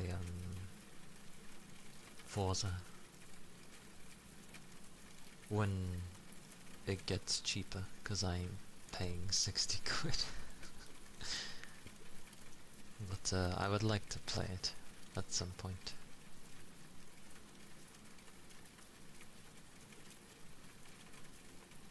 Especially as it's actually based in Japan. Which I didn't know, but fitting. That by the time I actually want to give it a go, they're in Japan, so I'm like, oi, good time. There seems to be two versions there. There's one on the Windows Store and there's one on Steam. I ain't touching the Windows Store. Every time I see any game that comes from there, there's just problems. So, yeah.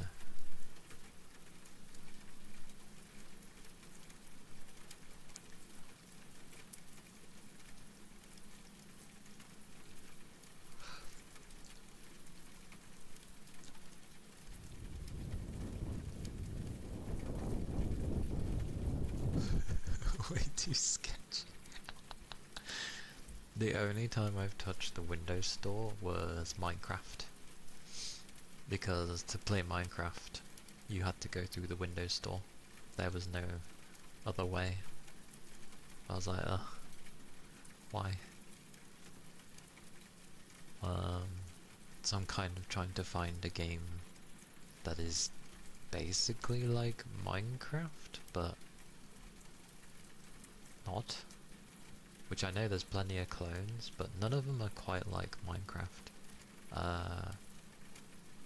There's a game that's called Lay of the Land that's just come out, which reminds me of like, it's voxel based, so it's different, but the way the shaders are done, like for lighting and stuff, reminds me of like when you go to get mods on Minecraft for shaders. That's what it reminds me of.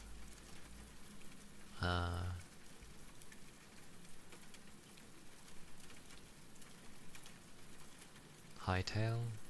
Yeah. That actually does look interesting. I think it's going slightly different from how Minecraft is, because it started out as a mod for Minecraft, and then they're like, let's try making this into a game, and then they went through a plethora of hell by having a proper publisher, but it was a big Chinese company, I think, and eventually they were taking it in a direction that they didn't really like, and it was also made in a different engine, but they luckily managed to buy back the rights from that company, and they carried on working on it from where they were in the past. It was Riot, that explains a lot. But now they're no longer with them. They're just their own thing, I believe. So, yeah. I know they plan to add a story, I believe, and a bunch of other stuff in the game. I don't know if it was too costly. I assume not. But it did put them behind massively. But I saw Hytale on the Switch, and I was like, okay. And it was only a couple of quid. And I was like, I swear the PC version was way more expensive. And then I look at it, I'm not joking, it doesn't look like anything on the Switch. Like, imagine Minecraft when nothing has spawned. It just looks like that. And I'm just like, what is this?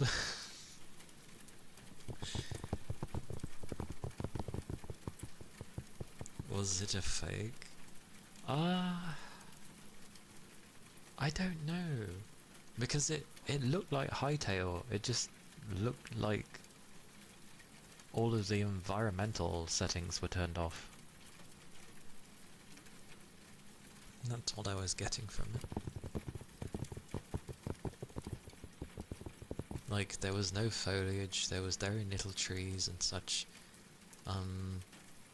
It looked like one of those things, you know, when you'd see some random bugger just try and copy Minecraft and would plonk it on the console, back before Minecraft was actually even on the console.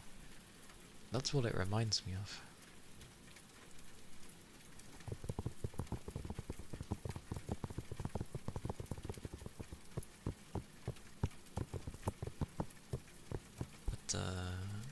Yeah, Hytale does look interesting, but I want it to get out of early access first. It is a fake? Oh dear. Well, I've never touched it, but yeah, it's really, really cheap, and it just looks so rubbish.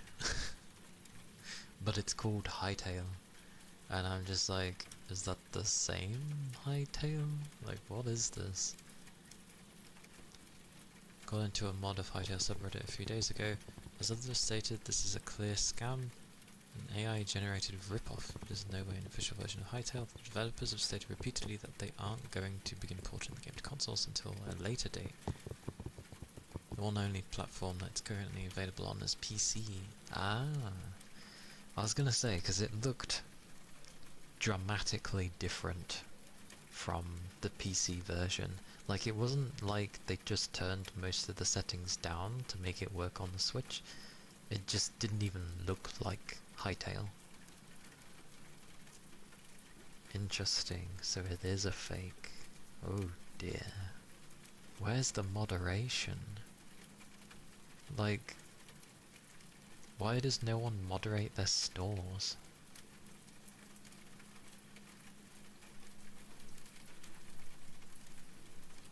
Mad.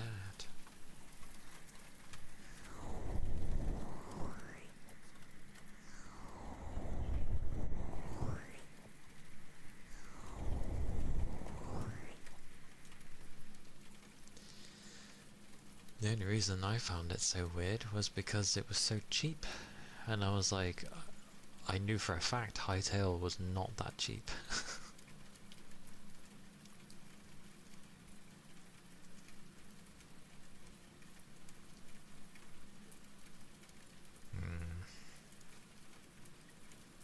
People trying to make some easy money.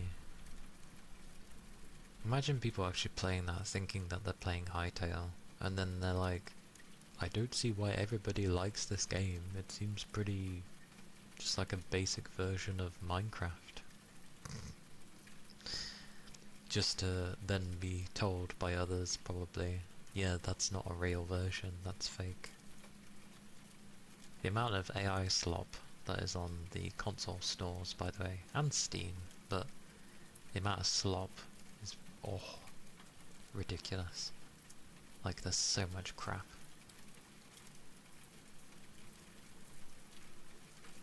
So much crap.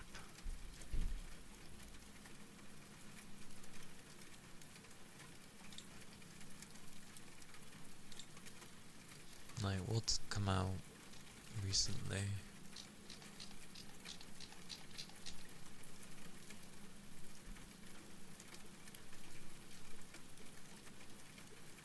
Nothing of note.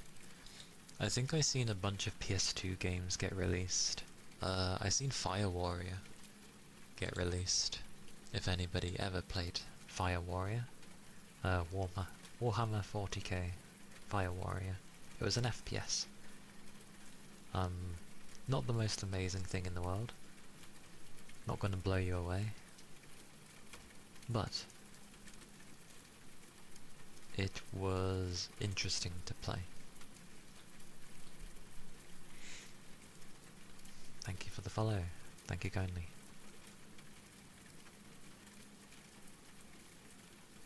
I remember those. I remember Flash games as well. It is indeed rain.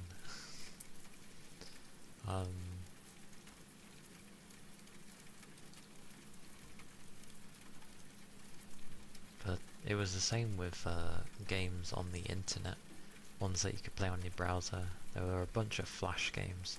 There were some official sites that had them, and they were okay.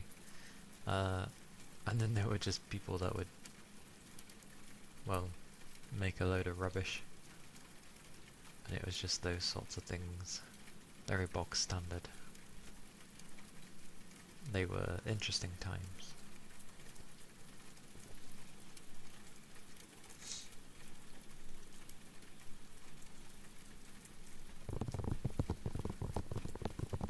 I ended up babbling for a whole... well, I always babble, so don't think that's too surprising at this point.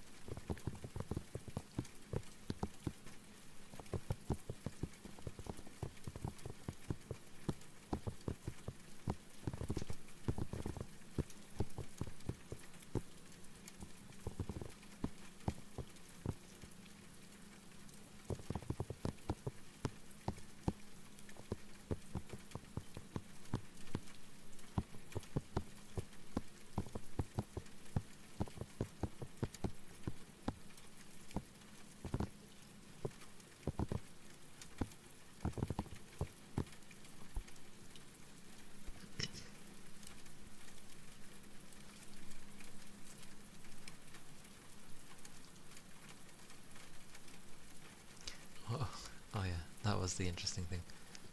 Even though they've put Fire Warrior on Steam, apparently they were saying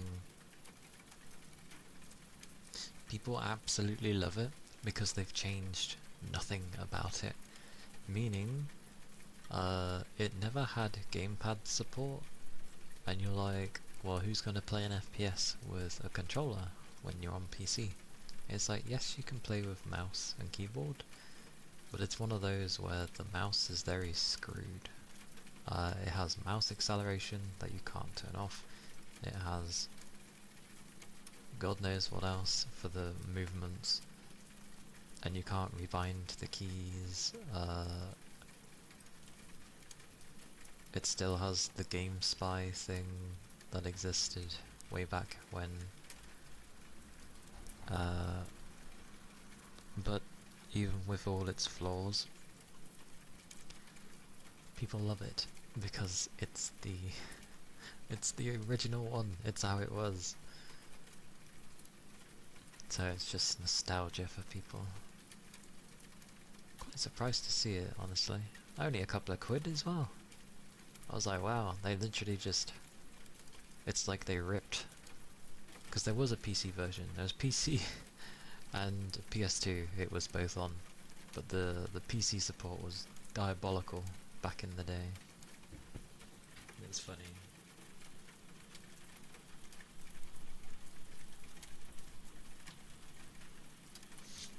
Not like it... well, it has improved a lot more. Now it's just people getting lazy with optimization.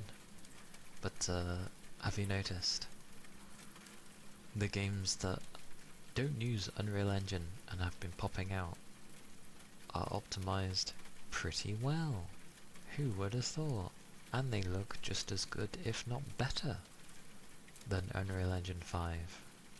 Who would have thought? Who would have thought that everybody throwing their eggs in the same basket wouldn't all be having the same issue? A lot of really old games you have literally just won't run on a newer OS, but they were fun games in their own right. Yeah. That's basically what they've done. They've taken a really old game that still has the issues it had back then, but it will run on a modern machine because that's the only thing that's been changed about it, is the fact that it will run on a modern machine. So yeah, it is nice. And for those that like those sorts of games, that are like, remember it from their pasts, because I remember playing that on the PS2, and again, it was interesting. It was cool for what it was, because getting a 40k Warhammer game on the console of all things back then was rare, so it was cool. Good times, good times. I remember the first time I played Dawn of War, and my PC was not ready. I couldn't run it, it was stuttering like mad. And then I remember actually getting a graphics card, which back then graphics cards looked very basic. But I remember getting one, and I remember it destroying my PC. It didn't do very well. Didn't like it. Which was a shame. But I ended up building a new one somehow. Managed to find a case from someone. A really good one, actually. I think the only thing I had to buy was RAM, which was super cheap because it was RAM, and that's how it was back in the day, and a new cooler. I remember building that. I remember cutting myself on some metal thing that stuck out, which caused me to bleed on my hand, and then I ended up laughing hysterically for 5 minutes.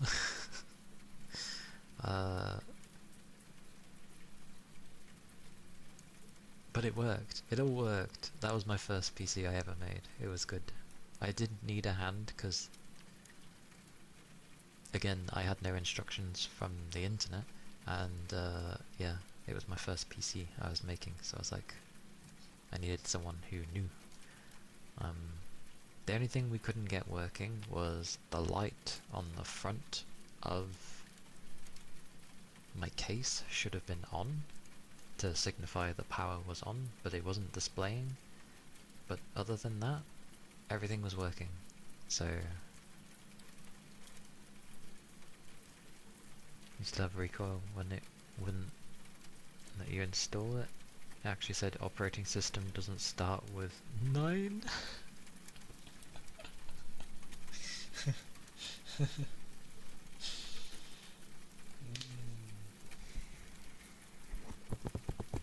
I like that.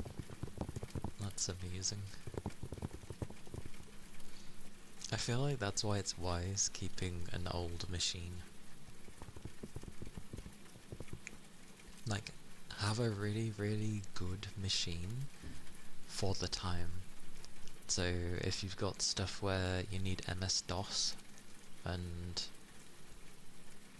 anything that goes between 95, 98 and all that stuff, even Windows 2000, then yeah, just have a PC that runs like the best of that time, and then have another mid computer that will be for XP? Not necessarily 7. XP. XP or 7. Either one. One of those two. I'd say XP, because I'm pretty sure you can still backwards compatible with 7. Up to 7. I think. On a modern day PC. So yeah. Yeah, so a Windows 98 machine, and then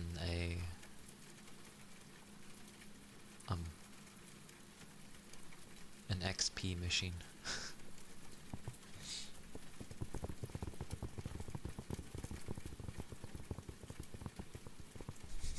Oh god, you remind me of the old installers, how they looked. Oh, some of those old installers, Jesus. And when it was CDs,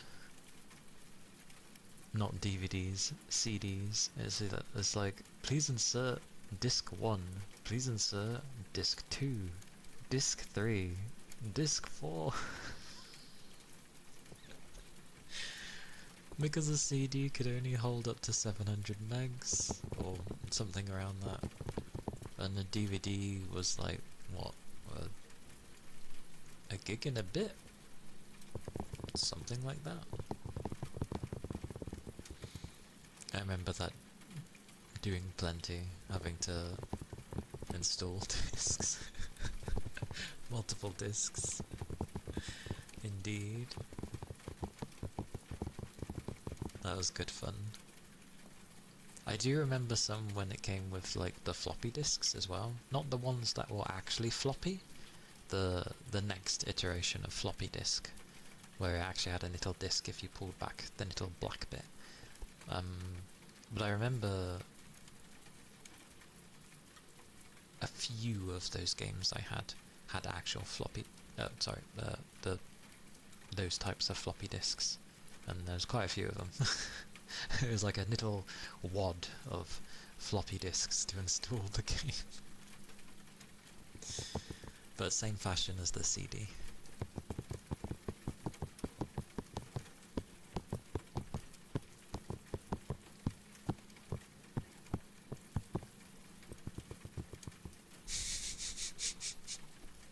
It wasn't quick about installing it either. Like, those floppy disks have like, what, 1.43 megabytes on it? Something like that. Really small amount, and it would take forever to load from a floppy disk. And all you see is just the floppy disk drive thingy, like the light flashing constantly and it making noise.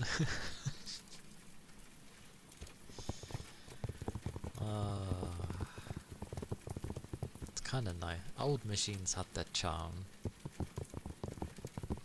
Like, they weren't quick, they weren't great, but they certainly had their charms with all their noises they liked to do.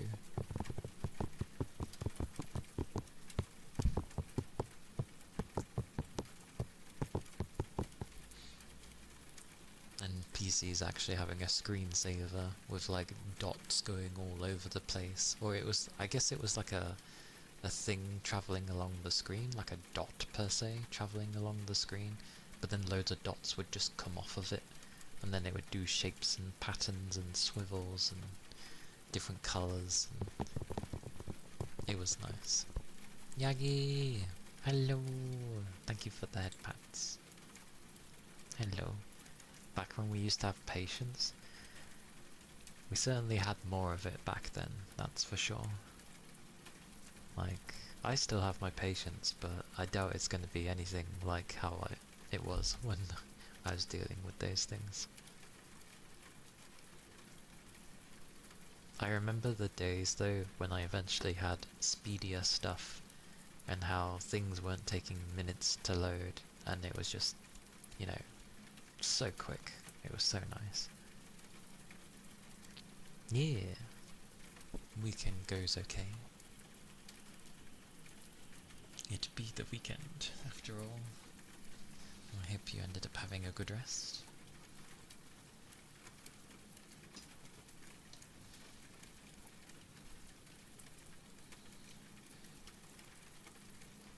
Well,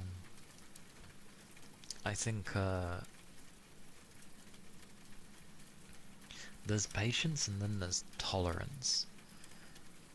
Because yours, especially with IT, you have to deal with people who don't have anywhere near as much like knowledge or information that you would need to do your job properly. I know that much.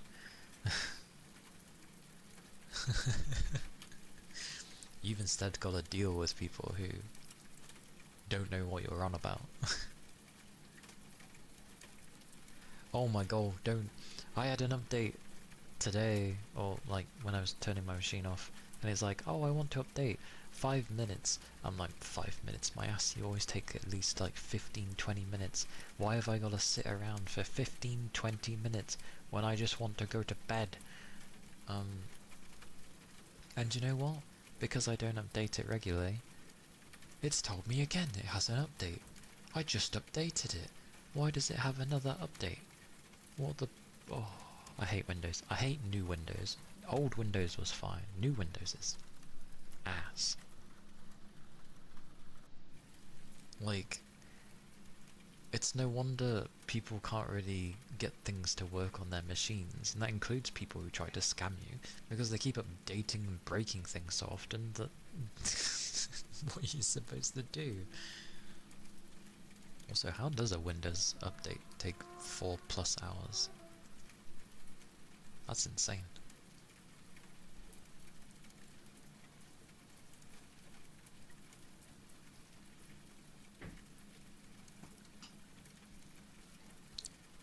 I would do mine for a set time, but my times are irregular. Linux is the way to go. For the most part, I'd agree with that, yeah.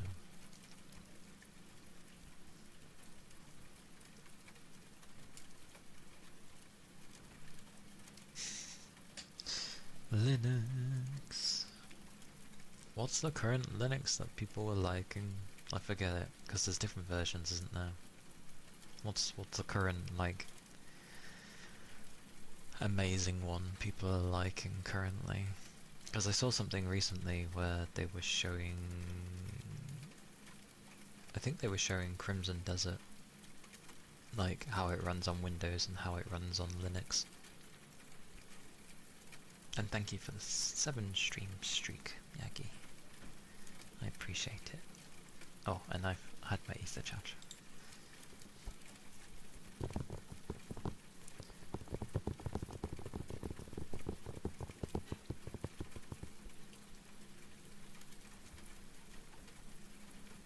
It's decade plus old hardware trying to run modern Windows 11 out of the box.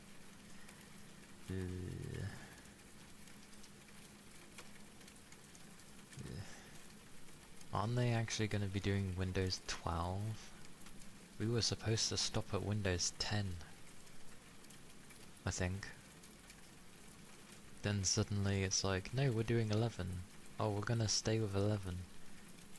Oh no, we're actually going to do Windows 12 now. Great. I don't have much hope. You want your Windows XP back? XP was great. So good. Like, there ain't little to fault with Windows XP. It was just such a useful OS. And the fact that I could basically just say, updates? No. And it listened to me. It never once updated. It was so nice. And everything worked. And it wasn't resource hungry either. An OS just to be an OS? No, that would be too simple nowadays. God forbid. And you want your Windows 7 back? 7 was good too. Like, yeah, 7 was alright.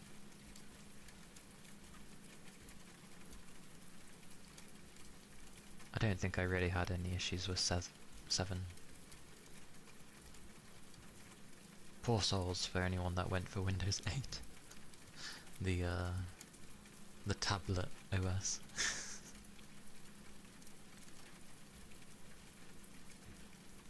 XP to 10. Supposedly 10's okay.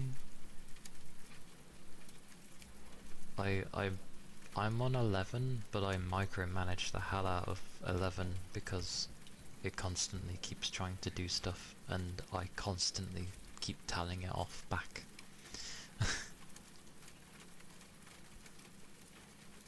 Does it? Where's my thing?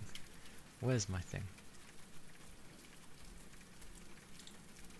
Does it use 6? Where's my RAM? Oh, I can't... It's a bit hard to tell when I've got OBS and my thing running.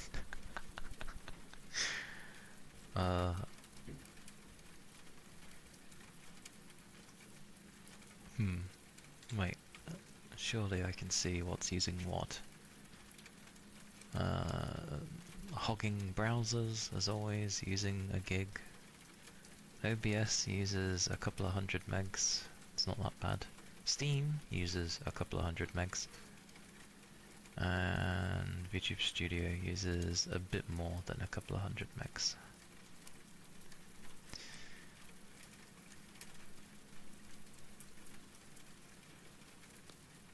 Wait, so what am I using that isn't...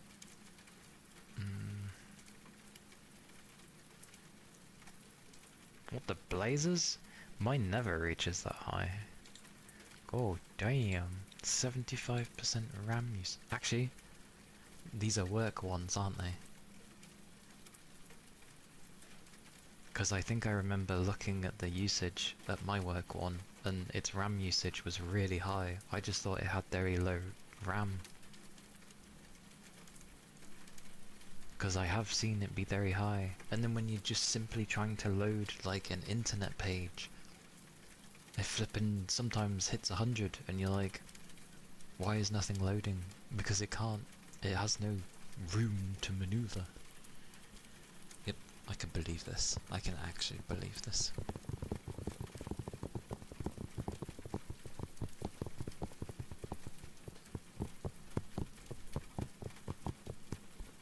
Like, that's so ridiculous.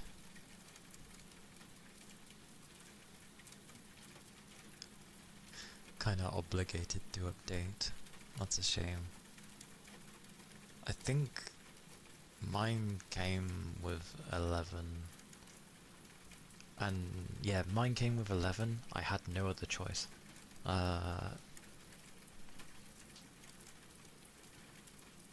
Like, I did have everything made, but the only option at the time was to have 11. And then pretty much what happened was it was either home or professional. I wanted professional because I know at least the differences between home and professional that it gives. And the bloke was like, wouldn't you prefer to have home? Like, what are you gonna do with it? And I'm just like, no, I want professional. And I can't remember what, but I stated off a list of reasons why I wanted professional, and he was like, oh, okay. I was like, yeah, just give me it. Like, goddammit. The Appleization of Windows. It's bloody terrible. I've never had to fight an OS so often in my life. Like, it changes settings without telling you. It puts things in the system that you really don't want. Like, every time it does an update, I have to check what it's putting in. And then if it's put anything... I mean, usually it puts something in, but I have to keep being like, no, I don't want this, get rid of this, get rid of that, get rid of this. And then I have to go around tidying my machine, cleaning it up. And then it goes slow for a bit because it's like, I don't want to remove this. It's like, well, you're doing it. And then it does okay. Like, I've never battled so much with an OS. It shouldn't be the way. Your new laptop came with 11? Ugh. Yep. 3 days nuking everything you could to find out the machine from the OS. Wait, 3 days nuking everything I could out of the machine from the OS and manufacture bloatware. Yeah. Luckily, a lot of mine was removed from the get-go. Like, it never got on there in the first place. Although originally my profile was never a local profile, which is not great. But I've since changed it to be a local profile, which Windows is hilarious because it keeps trying to say basically for me to have an account, a Microsoft account. I'm like, no, I'm okay, thank you. I don't need one. It's like, do you not want to back up your stuff as well? I'm like, no. And then it's like, oh, okay. And then it's like, would it's like when you tell someone no, you don't want this, and they go, oh, okay, I understand. And then they just go and say, I'll see you later, again about it, and it's like, I've said no. Like it's ridiculous. Make your own OS to run natively. Turning away a salesman at the door. Oh, I've done that plenty of times before. Keep reminding me. It's very annoying. But my PC does listen. Because there are things that I mention sometimes, and I will see it when I'm browsing sometimes, even though I have a plethora of things being, like, blocking God knows what. Most of it doesn't get through, but now and again, usually on YouTube side of things, it will bring up something that I've, like, talked about, and I'm like, I thought I've disabled all the things where what's listening to me? Everything's always listening to me. It's like, I don't care. Leave me alone. Microsoft account nonsense. Couldn't believe I had to run stuff at command line before I even made it through the OOB. I'm so insanity.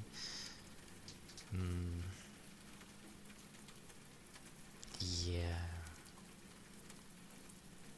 Like, definitely strong out arming people into, like, you must have this, you need to have this. It's like, no, I don't want this. You can stay away from me. I don't want it. Yeah, that's understandable. Like, I don't bother with any of that stuff. Horribly, I do have an Apple iPhone for the tracking, because at the time you couldn't have it on Android. It was stated everywhere that it does not work on Android, so you had to have an Apple phone for this. So that's the only thing I have. But I know that thing listens, but it can listen. That's fine. I don't care. It's not linked to anything else, so it can't really do anything. Poor thing. Remember your friends in college would run 2OS, sparing 4 gigs for Win 10 and the rest for Linux. The rest for Linux. Yeah, I think quite a few have done that.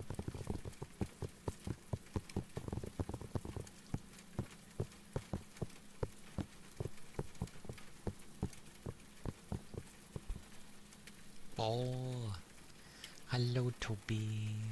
Hello. God, they are quite different. I definitely must have given a different reference.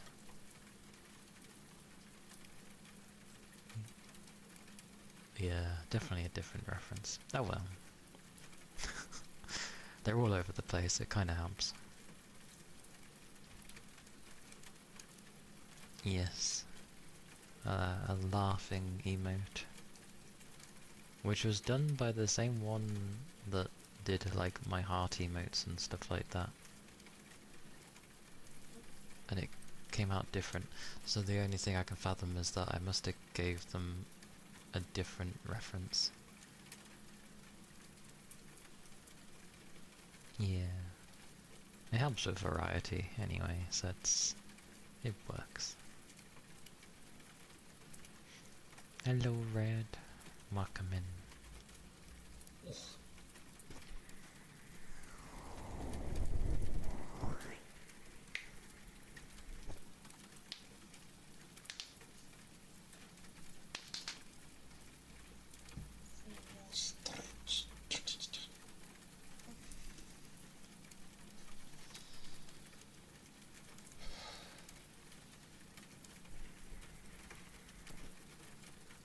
Why does that look like Gru?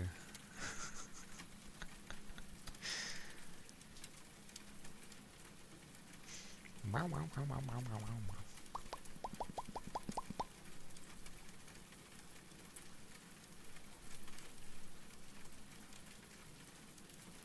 It is. It's Gru with very strange eyes. It's probably the eyes of a cat or something that's been edited into Gru.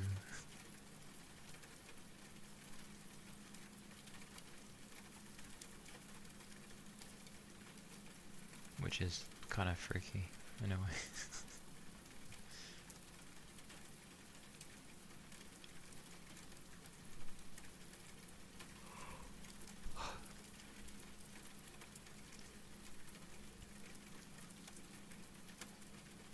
I feel like there's a joke in there like, oh, he grew. Ah ha ha ha ha. Get it? He grew.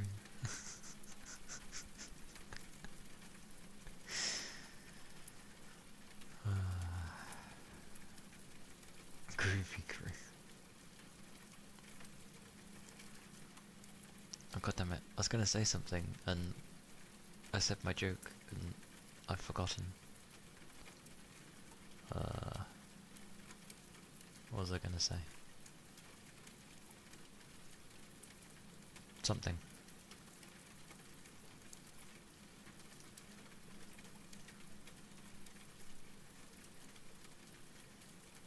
I can't remember. It was something.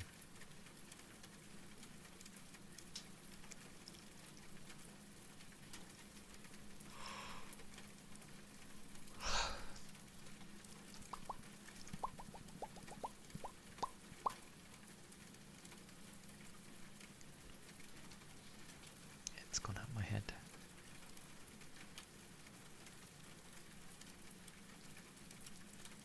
If it's fully summer where you live?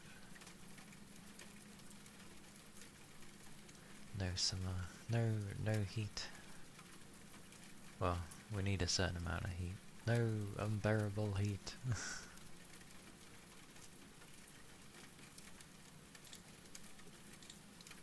Let me check. I'll see if there's any updates I can give. Is that gonna be... Okay, that's the... I'll let people know when the other emote starts. The animated nodder one. It's still in the queue for now.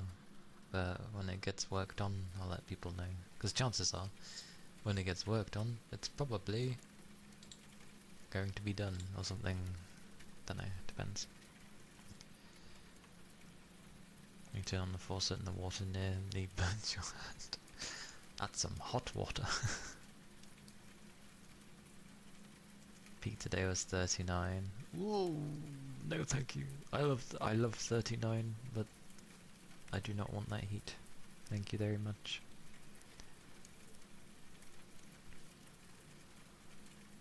Nodders.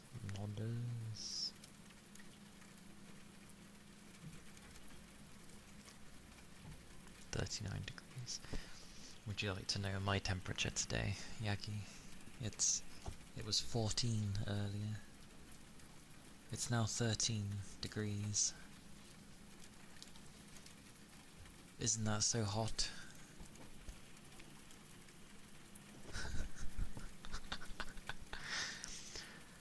Winter my ass!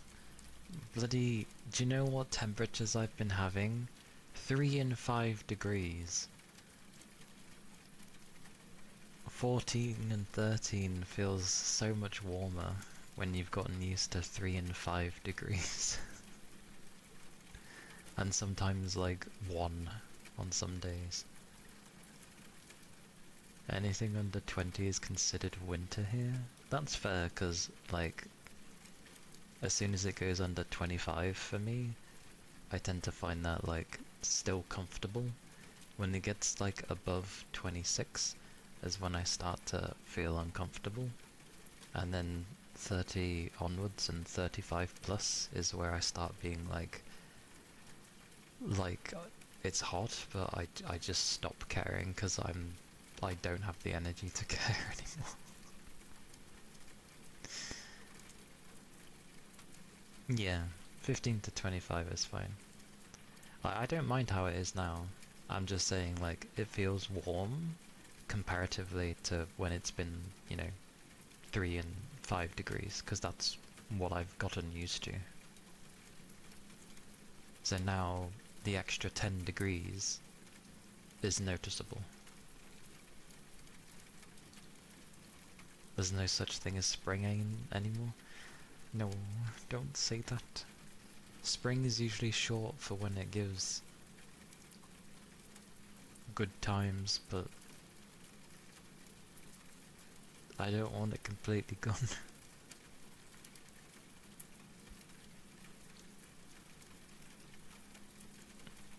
Yeah.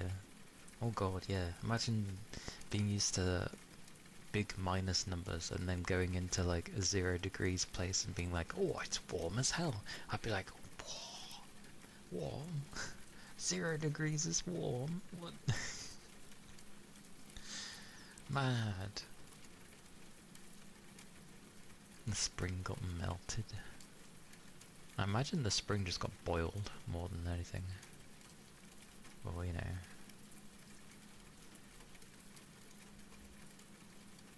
Time to roam the snowy roads in a trunken t-shirt.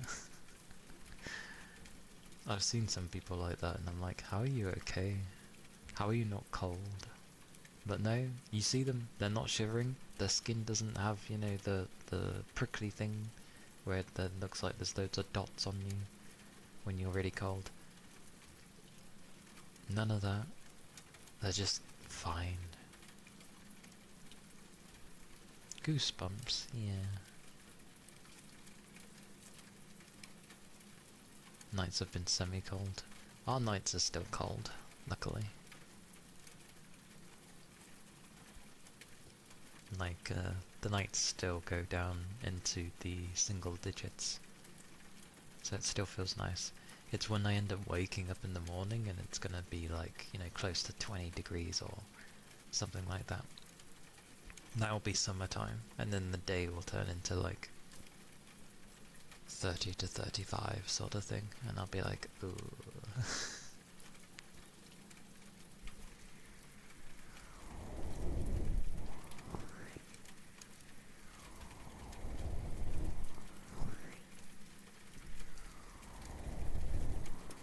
Oh, Gooba! Thank you for the headpats. A drink. I might have to pour a new one. Hang on. I do. I need to pour a new drink.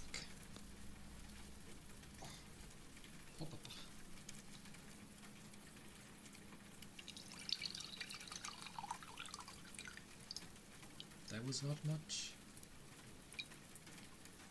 There was not much left. And I started pouring before it was even over my cup. A bitch went on me.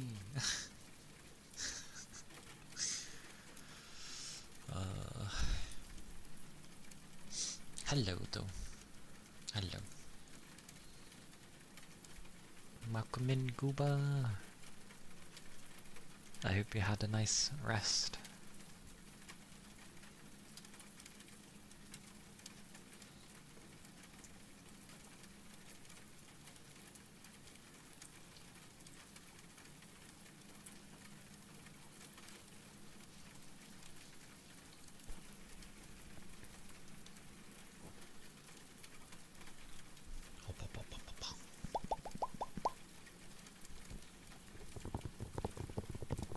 Humidity and heat.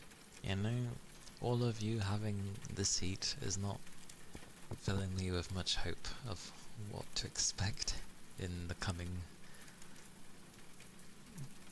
time. Well,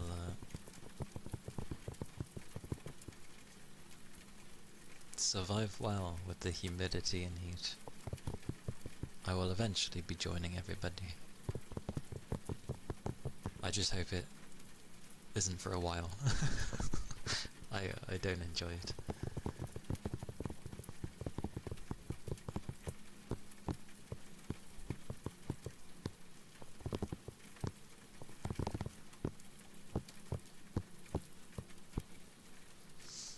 It doesn't need to be 30 degrees for the roads to be cracking open. They do that on their own. There's so many potholes in this bloody country. It's ridiculous. Oh, do you know what? This is the funny part. There's obviously a very big problem with potholes, to the point where, you know, it's actually damaging people's vehicles and writing them off because they get damaged that badly. What made me laugh was apparently the Secretary of... Bugger, I forgot their title. The one that's in charge of basically fixing the roads and such,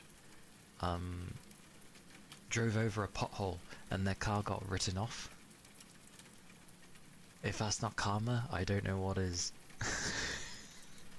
We keep saying our roads need to be fixed, and they ignore it, and then their car got written off by a pothole. It's like, well, there you go. If that's not, you know, a kick in the face for a wake-up call, then I don't know what is.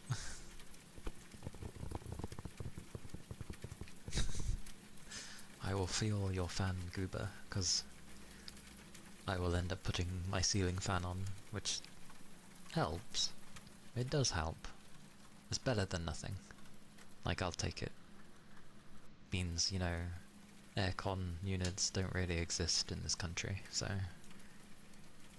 The only way they do is if you go in, like, a supermarket or something.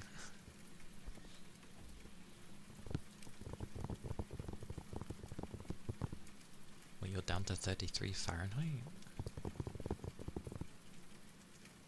Isn't that pretty cold? 33 Fahrenheit?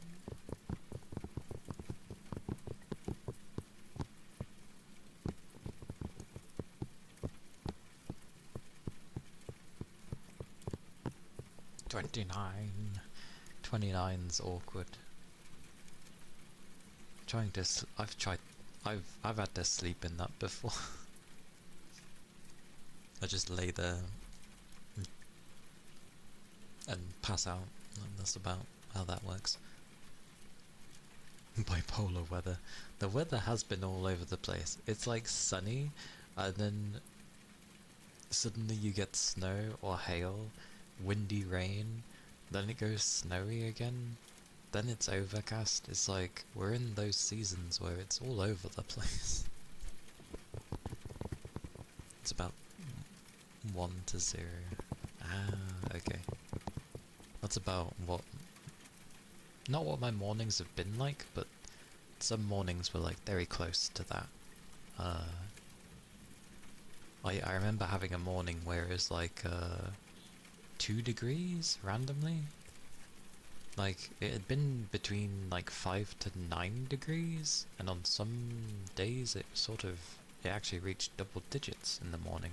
This was at like 5 in the morning. And then on a random day, it just suddenly went to 2. I was like, what happened to any of the heat? The most you've experienced is 2 to 3 degrees. I bet that was freezing for you. Because 2 to 3 degrees is pretty cold.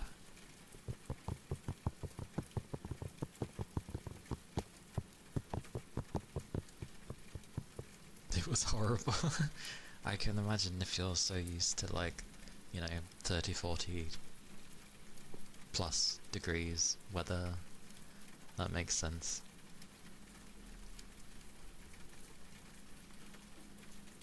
You hate the bipolar weather. It is a bit all over the place. Like, 'cause I enjoy overcast and rain and stuff. But I like it when it settles in so I can enjoy it. Right? It's nice. To me, it's nice. But I hate it when you get that sort of weather and then within the next hour, clear sky and, you know, beaming sun, and I'm just like, it doesn't make me happy either. With the Nile era back then, so you just shrugged it off. just being only in a t-shirt and hoodie. You brave soul. You brave soul. A t-shirt and hoodie in a 2 to 3 degree weather. I'd feel cold in that. Like, I like having a thermal on.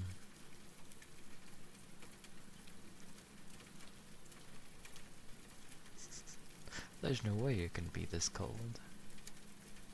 Oh, also Gooba. Pragmata's good fun. It's a fun little game. If you ever see it on sale, eventually, you might enjoy it. I don't know. I don't know how you feel with third-person shooters, but our little AI daughter is very sweet so far, and it feels solid combat-wise. But yeah, that's if third-person shootery stuff interests you at all. I know not everybody likes third-person pew-pews. I was having fun with it. The hacking's a good time. It adds another layer. It adds something, which is nice. My left ear's going... You know when you get really windy days and how it sounds on the ear? That's what my left ear is doing currently. What is going on with my... Hang on. What's going on with you?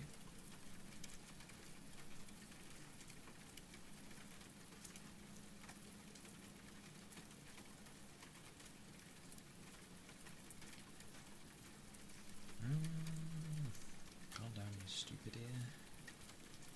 Well, it's how it's being today, apparently. I can't do anything about it.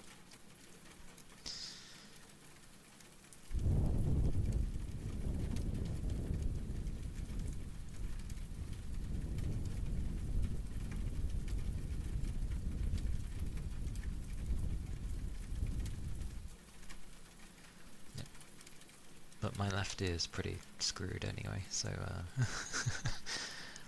which I kinda don't mind. I don't try to fix it because it actually benefits being kind of broken, because of the amount of noise that happens at my work. So I tend to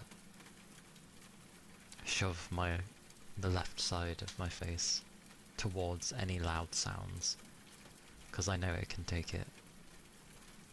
Kind of. I defend my working right ear as best as I can, to not have it be damaged, unlike the left.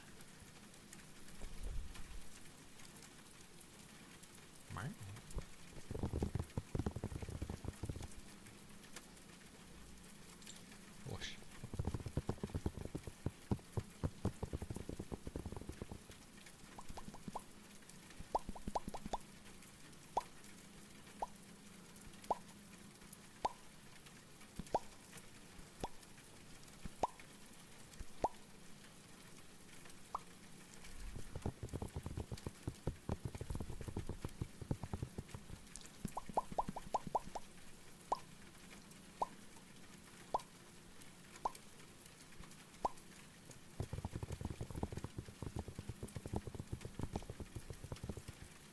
Madness! What is this madness? The food! What would you be having then, if you're going to be having some food? What shall be had?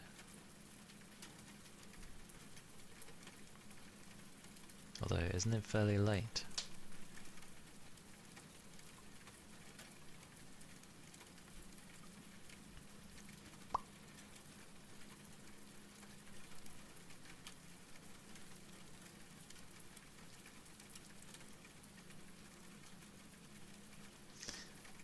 My current time is 18:26, and today's date is the 18th of 2026. Oh, I don't know why. I thought it amused me. leftover rice and lentils from yesterday.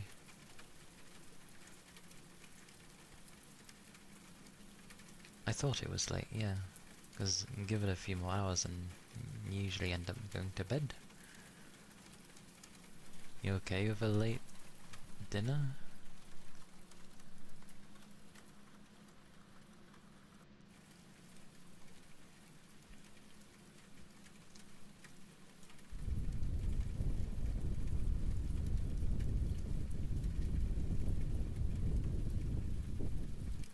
Yeah. Yeah, usually when Yagi is like...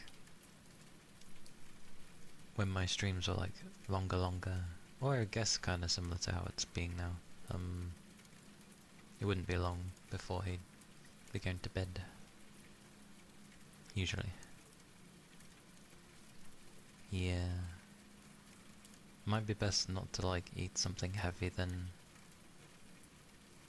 and like to have something light if you can. That way it wouldn't necessarily disrupt your sleep.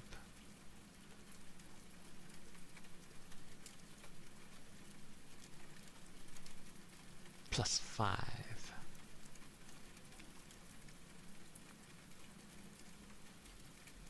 Yeah.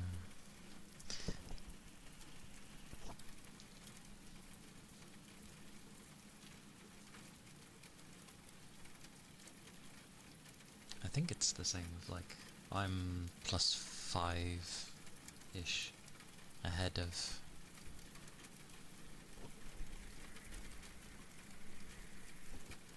like the Eastern board.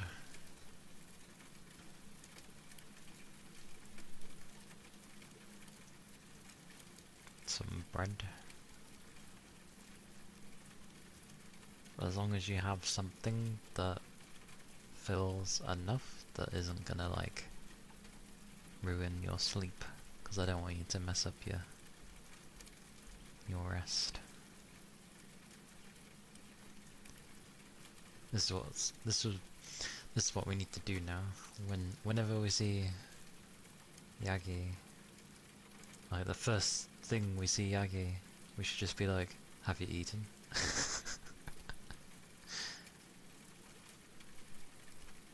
A butterfly toast. That just sounds like you put the wings of a butterfly on some toast. I'm guessing that's not what it is.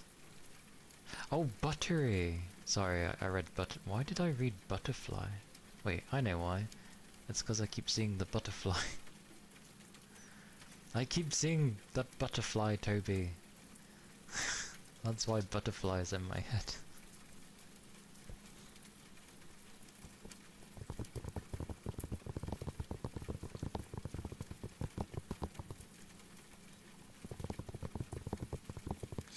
I was like, butterfly bread?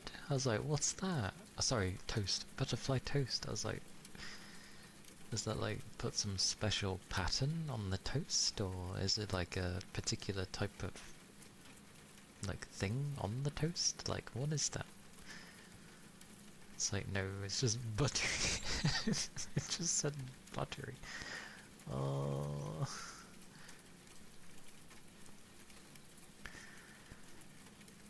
Fancy stuff. I see, I see.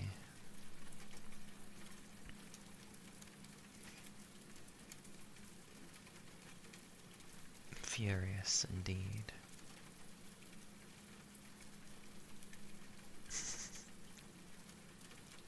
Hey, I still have my original of Project Zero 2. It's the director's cut. Hello, welcome in.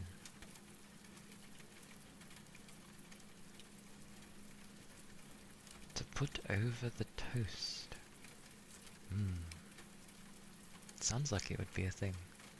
And thank you for the follow. Thank you kindly.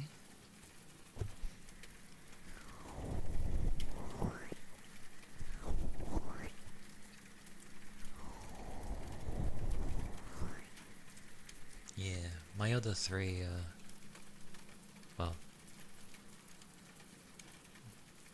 under me. Can't fit. Well, you could fit 9 up above, but mine aren't done that way. They're spread. Tops, sides, and then some that go downward.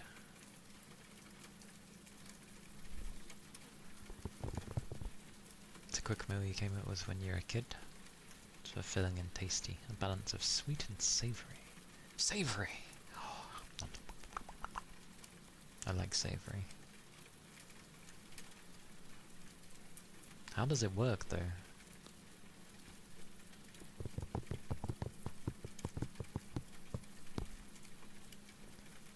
Like, you said to put over the toast, but I assume it doesn't just like sit on the toast. How does that work? Doesn't it like come off as you're pouring it? Or is condensed milk thicker than I think it is?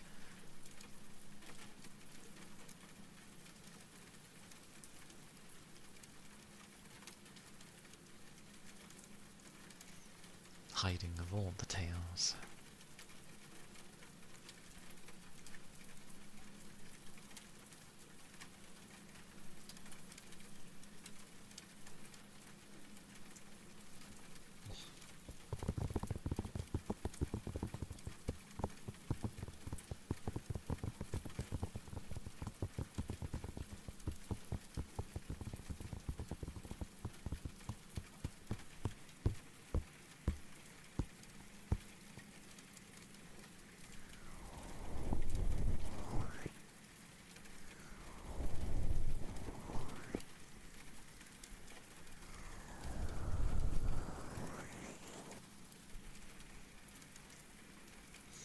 That's why I appreciate these explanations. Toasted bread, preferably hard, as opposed to not hard? Okay.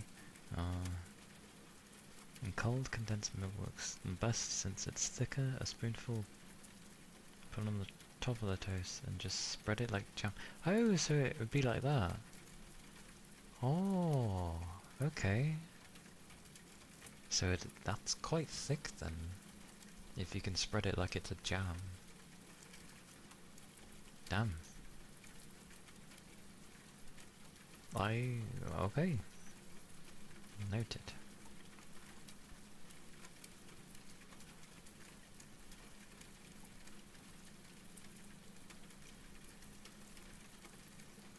That's cool though. For some reason, I just imagine the condensed milk being in something like a milk carton, or in one of those small glass things, or a glass bottle that milk comes in when it comes from the farm, and you're just there with a tiny spoon trying to get the bloody thing out with those little tight nozzle, well, little opening at the top. Sweden ones are generally thicker. Okay, because the only thick milk I've had is like full milk, which I know isn't condensed, but yeah, that's the only thick milk I've had. Is just full fat milk, which is nice, to be fair. I like that stuff.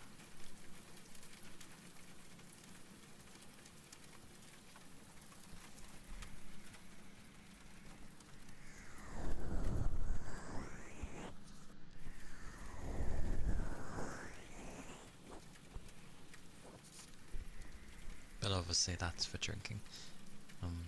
Is that when people have the water milk? Like like it might as well come from a tap. It's just so thin, and I'm like, why? How the hell can you call this milk? Like, it should have at least the consistency of honey, since you're taking out the water content of the milk.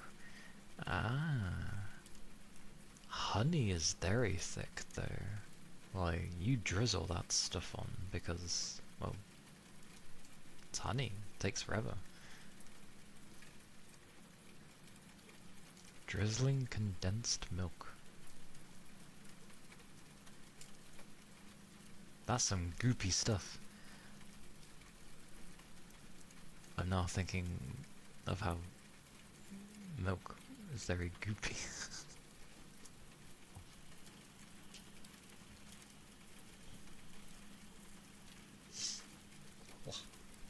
No French.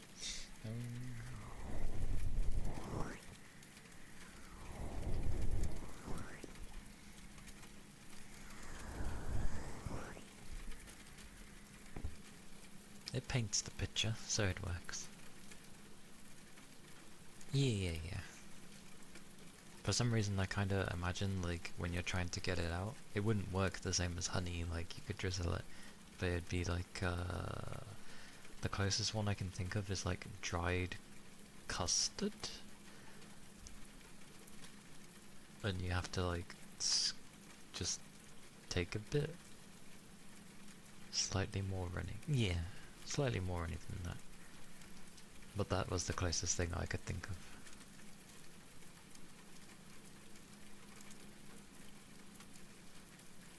Maybe, that pudding we mentioned the other day, the caramel pudding. Just without all the wobbling. 'Cause that's like similar to like dried custard, but it's also wetter.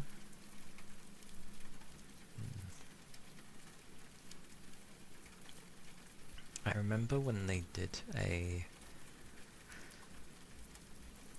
thing on Brainiac, like, ages ago, and they did a thing of like, can we walk on custard? So they got a swimming pool, they filled it up with custard, and they let it set. They let it, you know, where it gets the skin, where it forms the skin, and effectively, yes, you can. You can walk on custard once it's set. If you were to stand still, you do start to actually sink into the custard. But you'd have to stand still for quite a while to sink in. But as long as you keep moving, you can walk on custard. It's funny.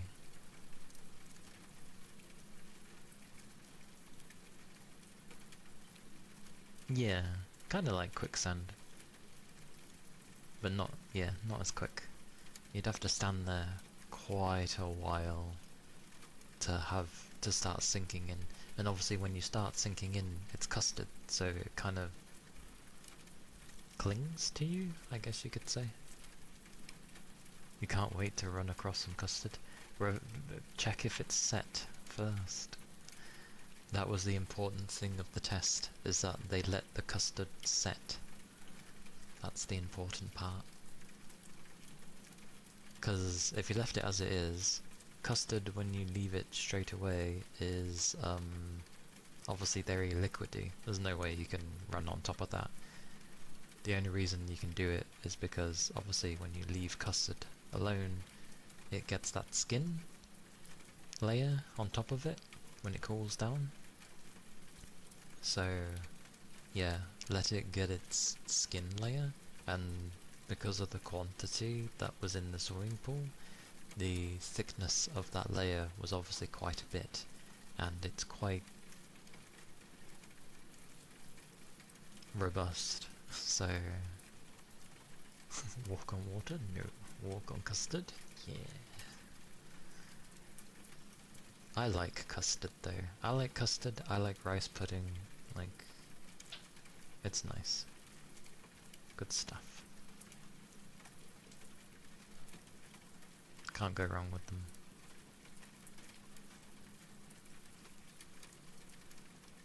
Anyway, I'm going to look for someone to raid before we start talking about crazy foods and we all get hungry. Because I can feel I'm on the verge of getting hungry anyway. But It will happen. It will happen. I don't want to entice people.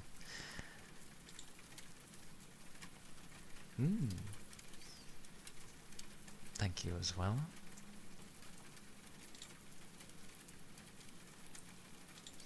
Pochi, pochi, pochi.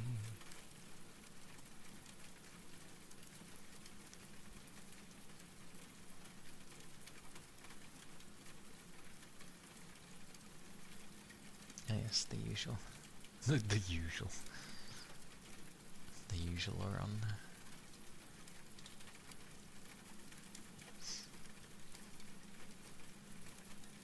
I hope you do too when you go to relax. I look at some people and then I'm like, when did I follow these people? Memory of a sieve.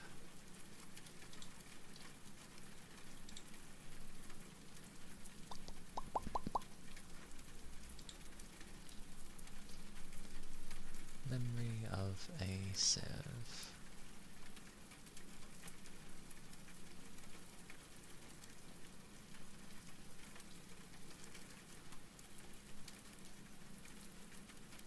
Do I have a target?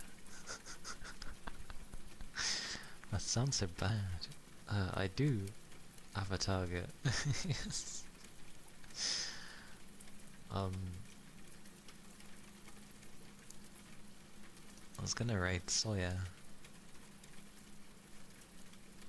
Means she's apparently back from the mountains. Oh. Aye aye. I hope you do too when you go to have foods. Let's go raid the Sawyer. Let's go say hello.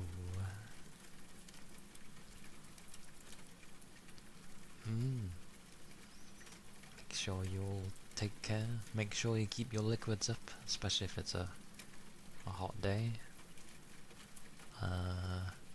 Discord is there for those that are interested. YouTube is there for VODs and little bits and bobs. And the raid message is there. One with the emote is if you're subbed, and the one with the hearts is if you are not. I have no idea if that did the thingy. There we go. Thank you all for being here. Thank you for the follows. I'll be playing some more Pragmata on Tuesday. But until then, enjoy your weekend, and yeah, I shall see you when I next see you. Bye bye. Bye bye. Wah. Wah.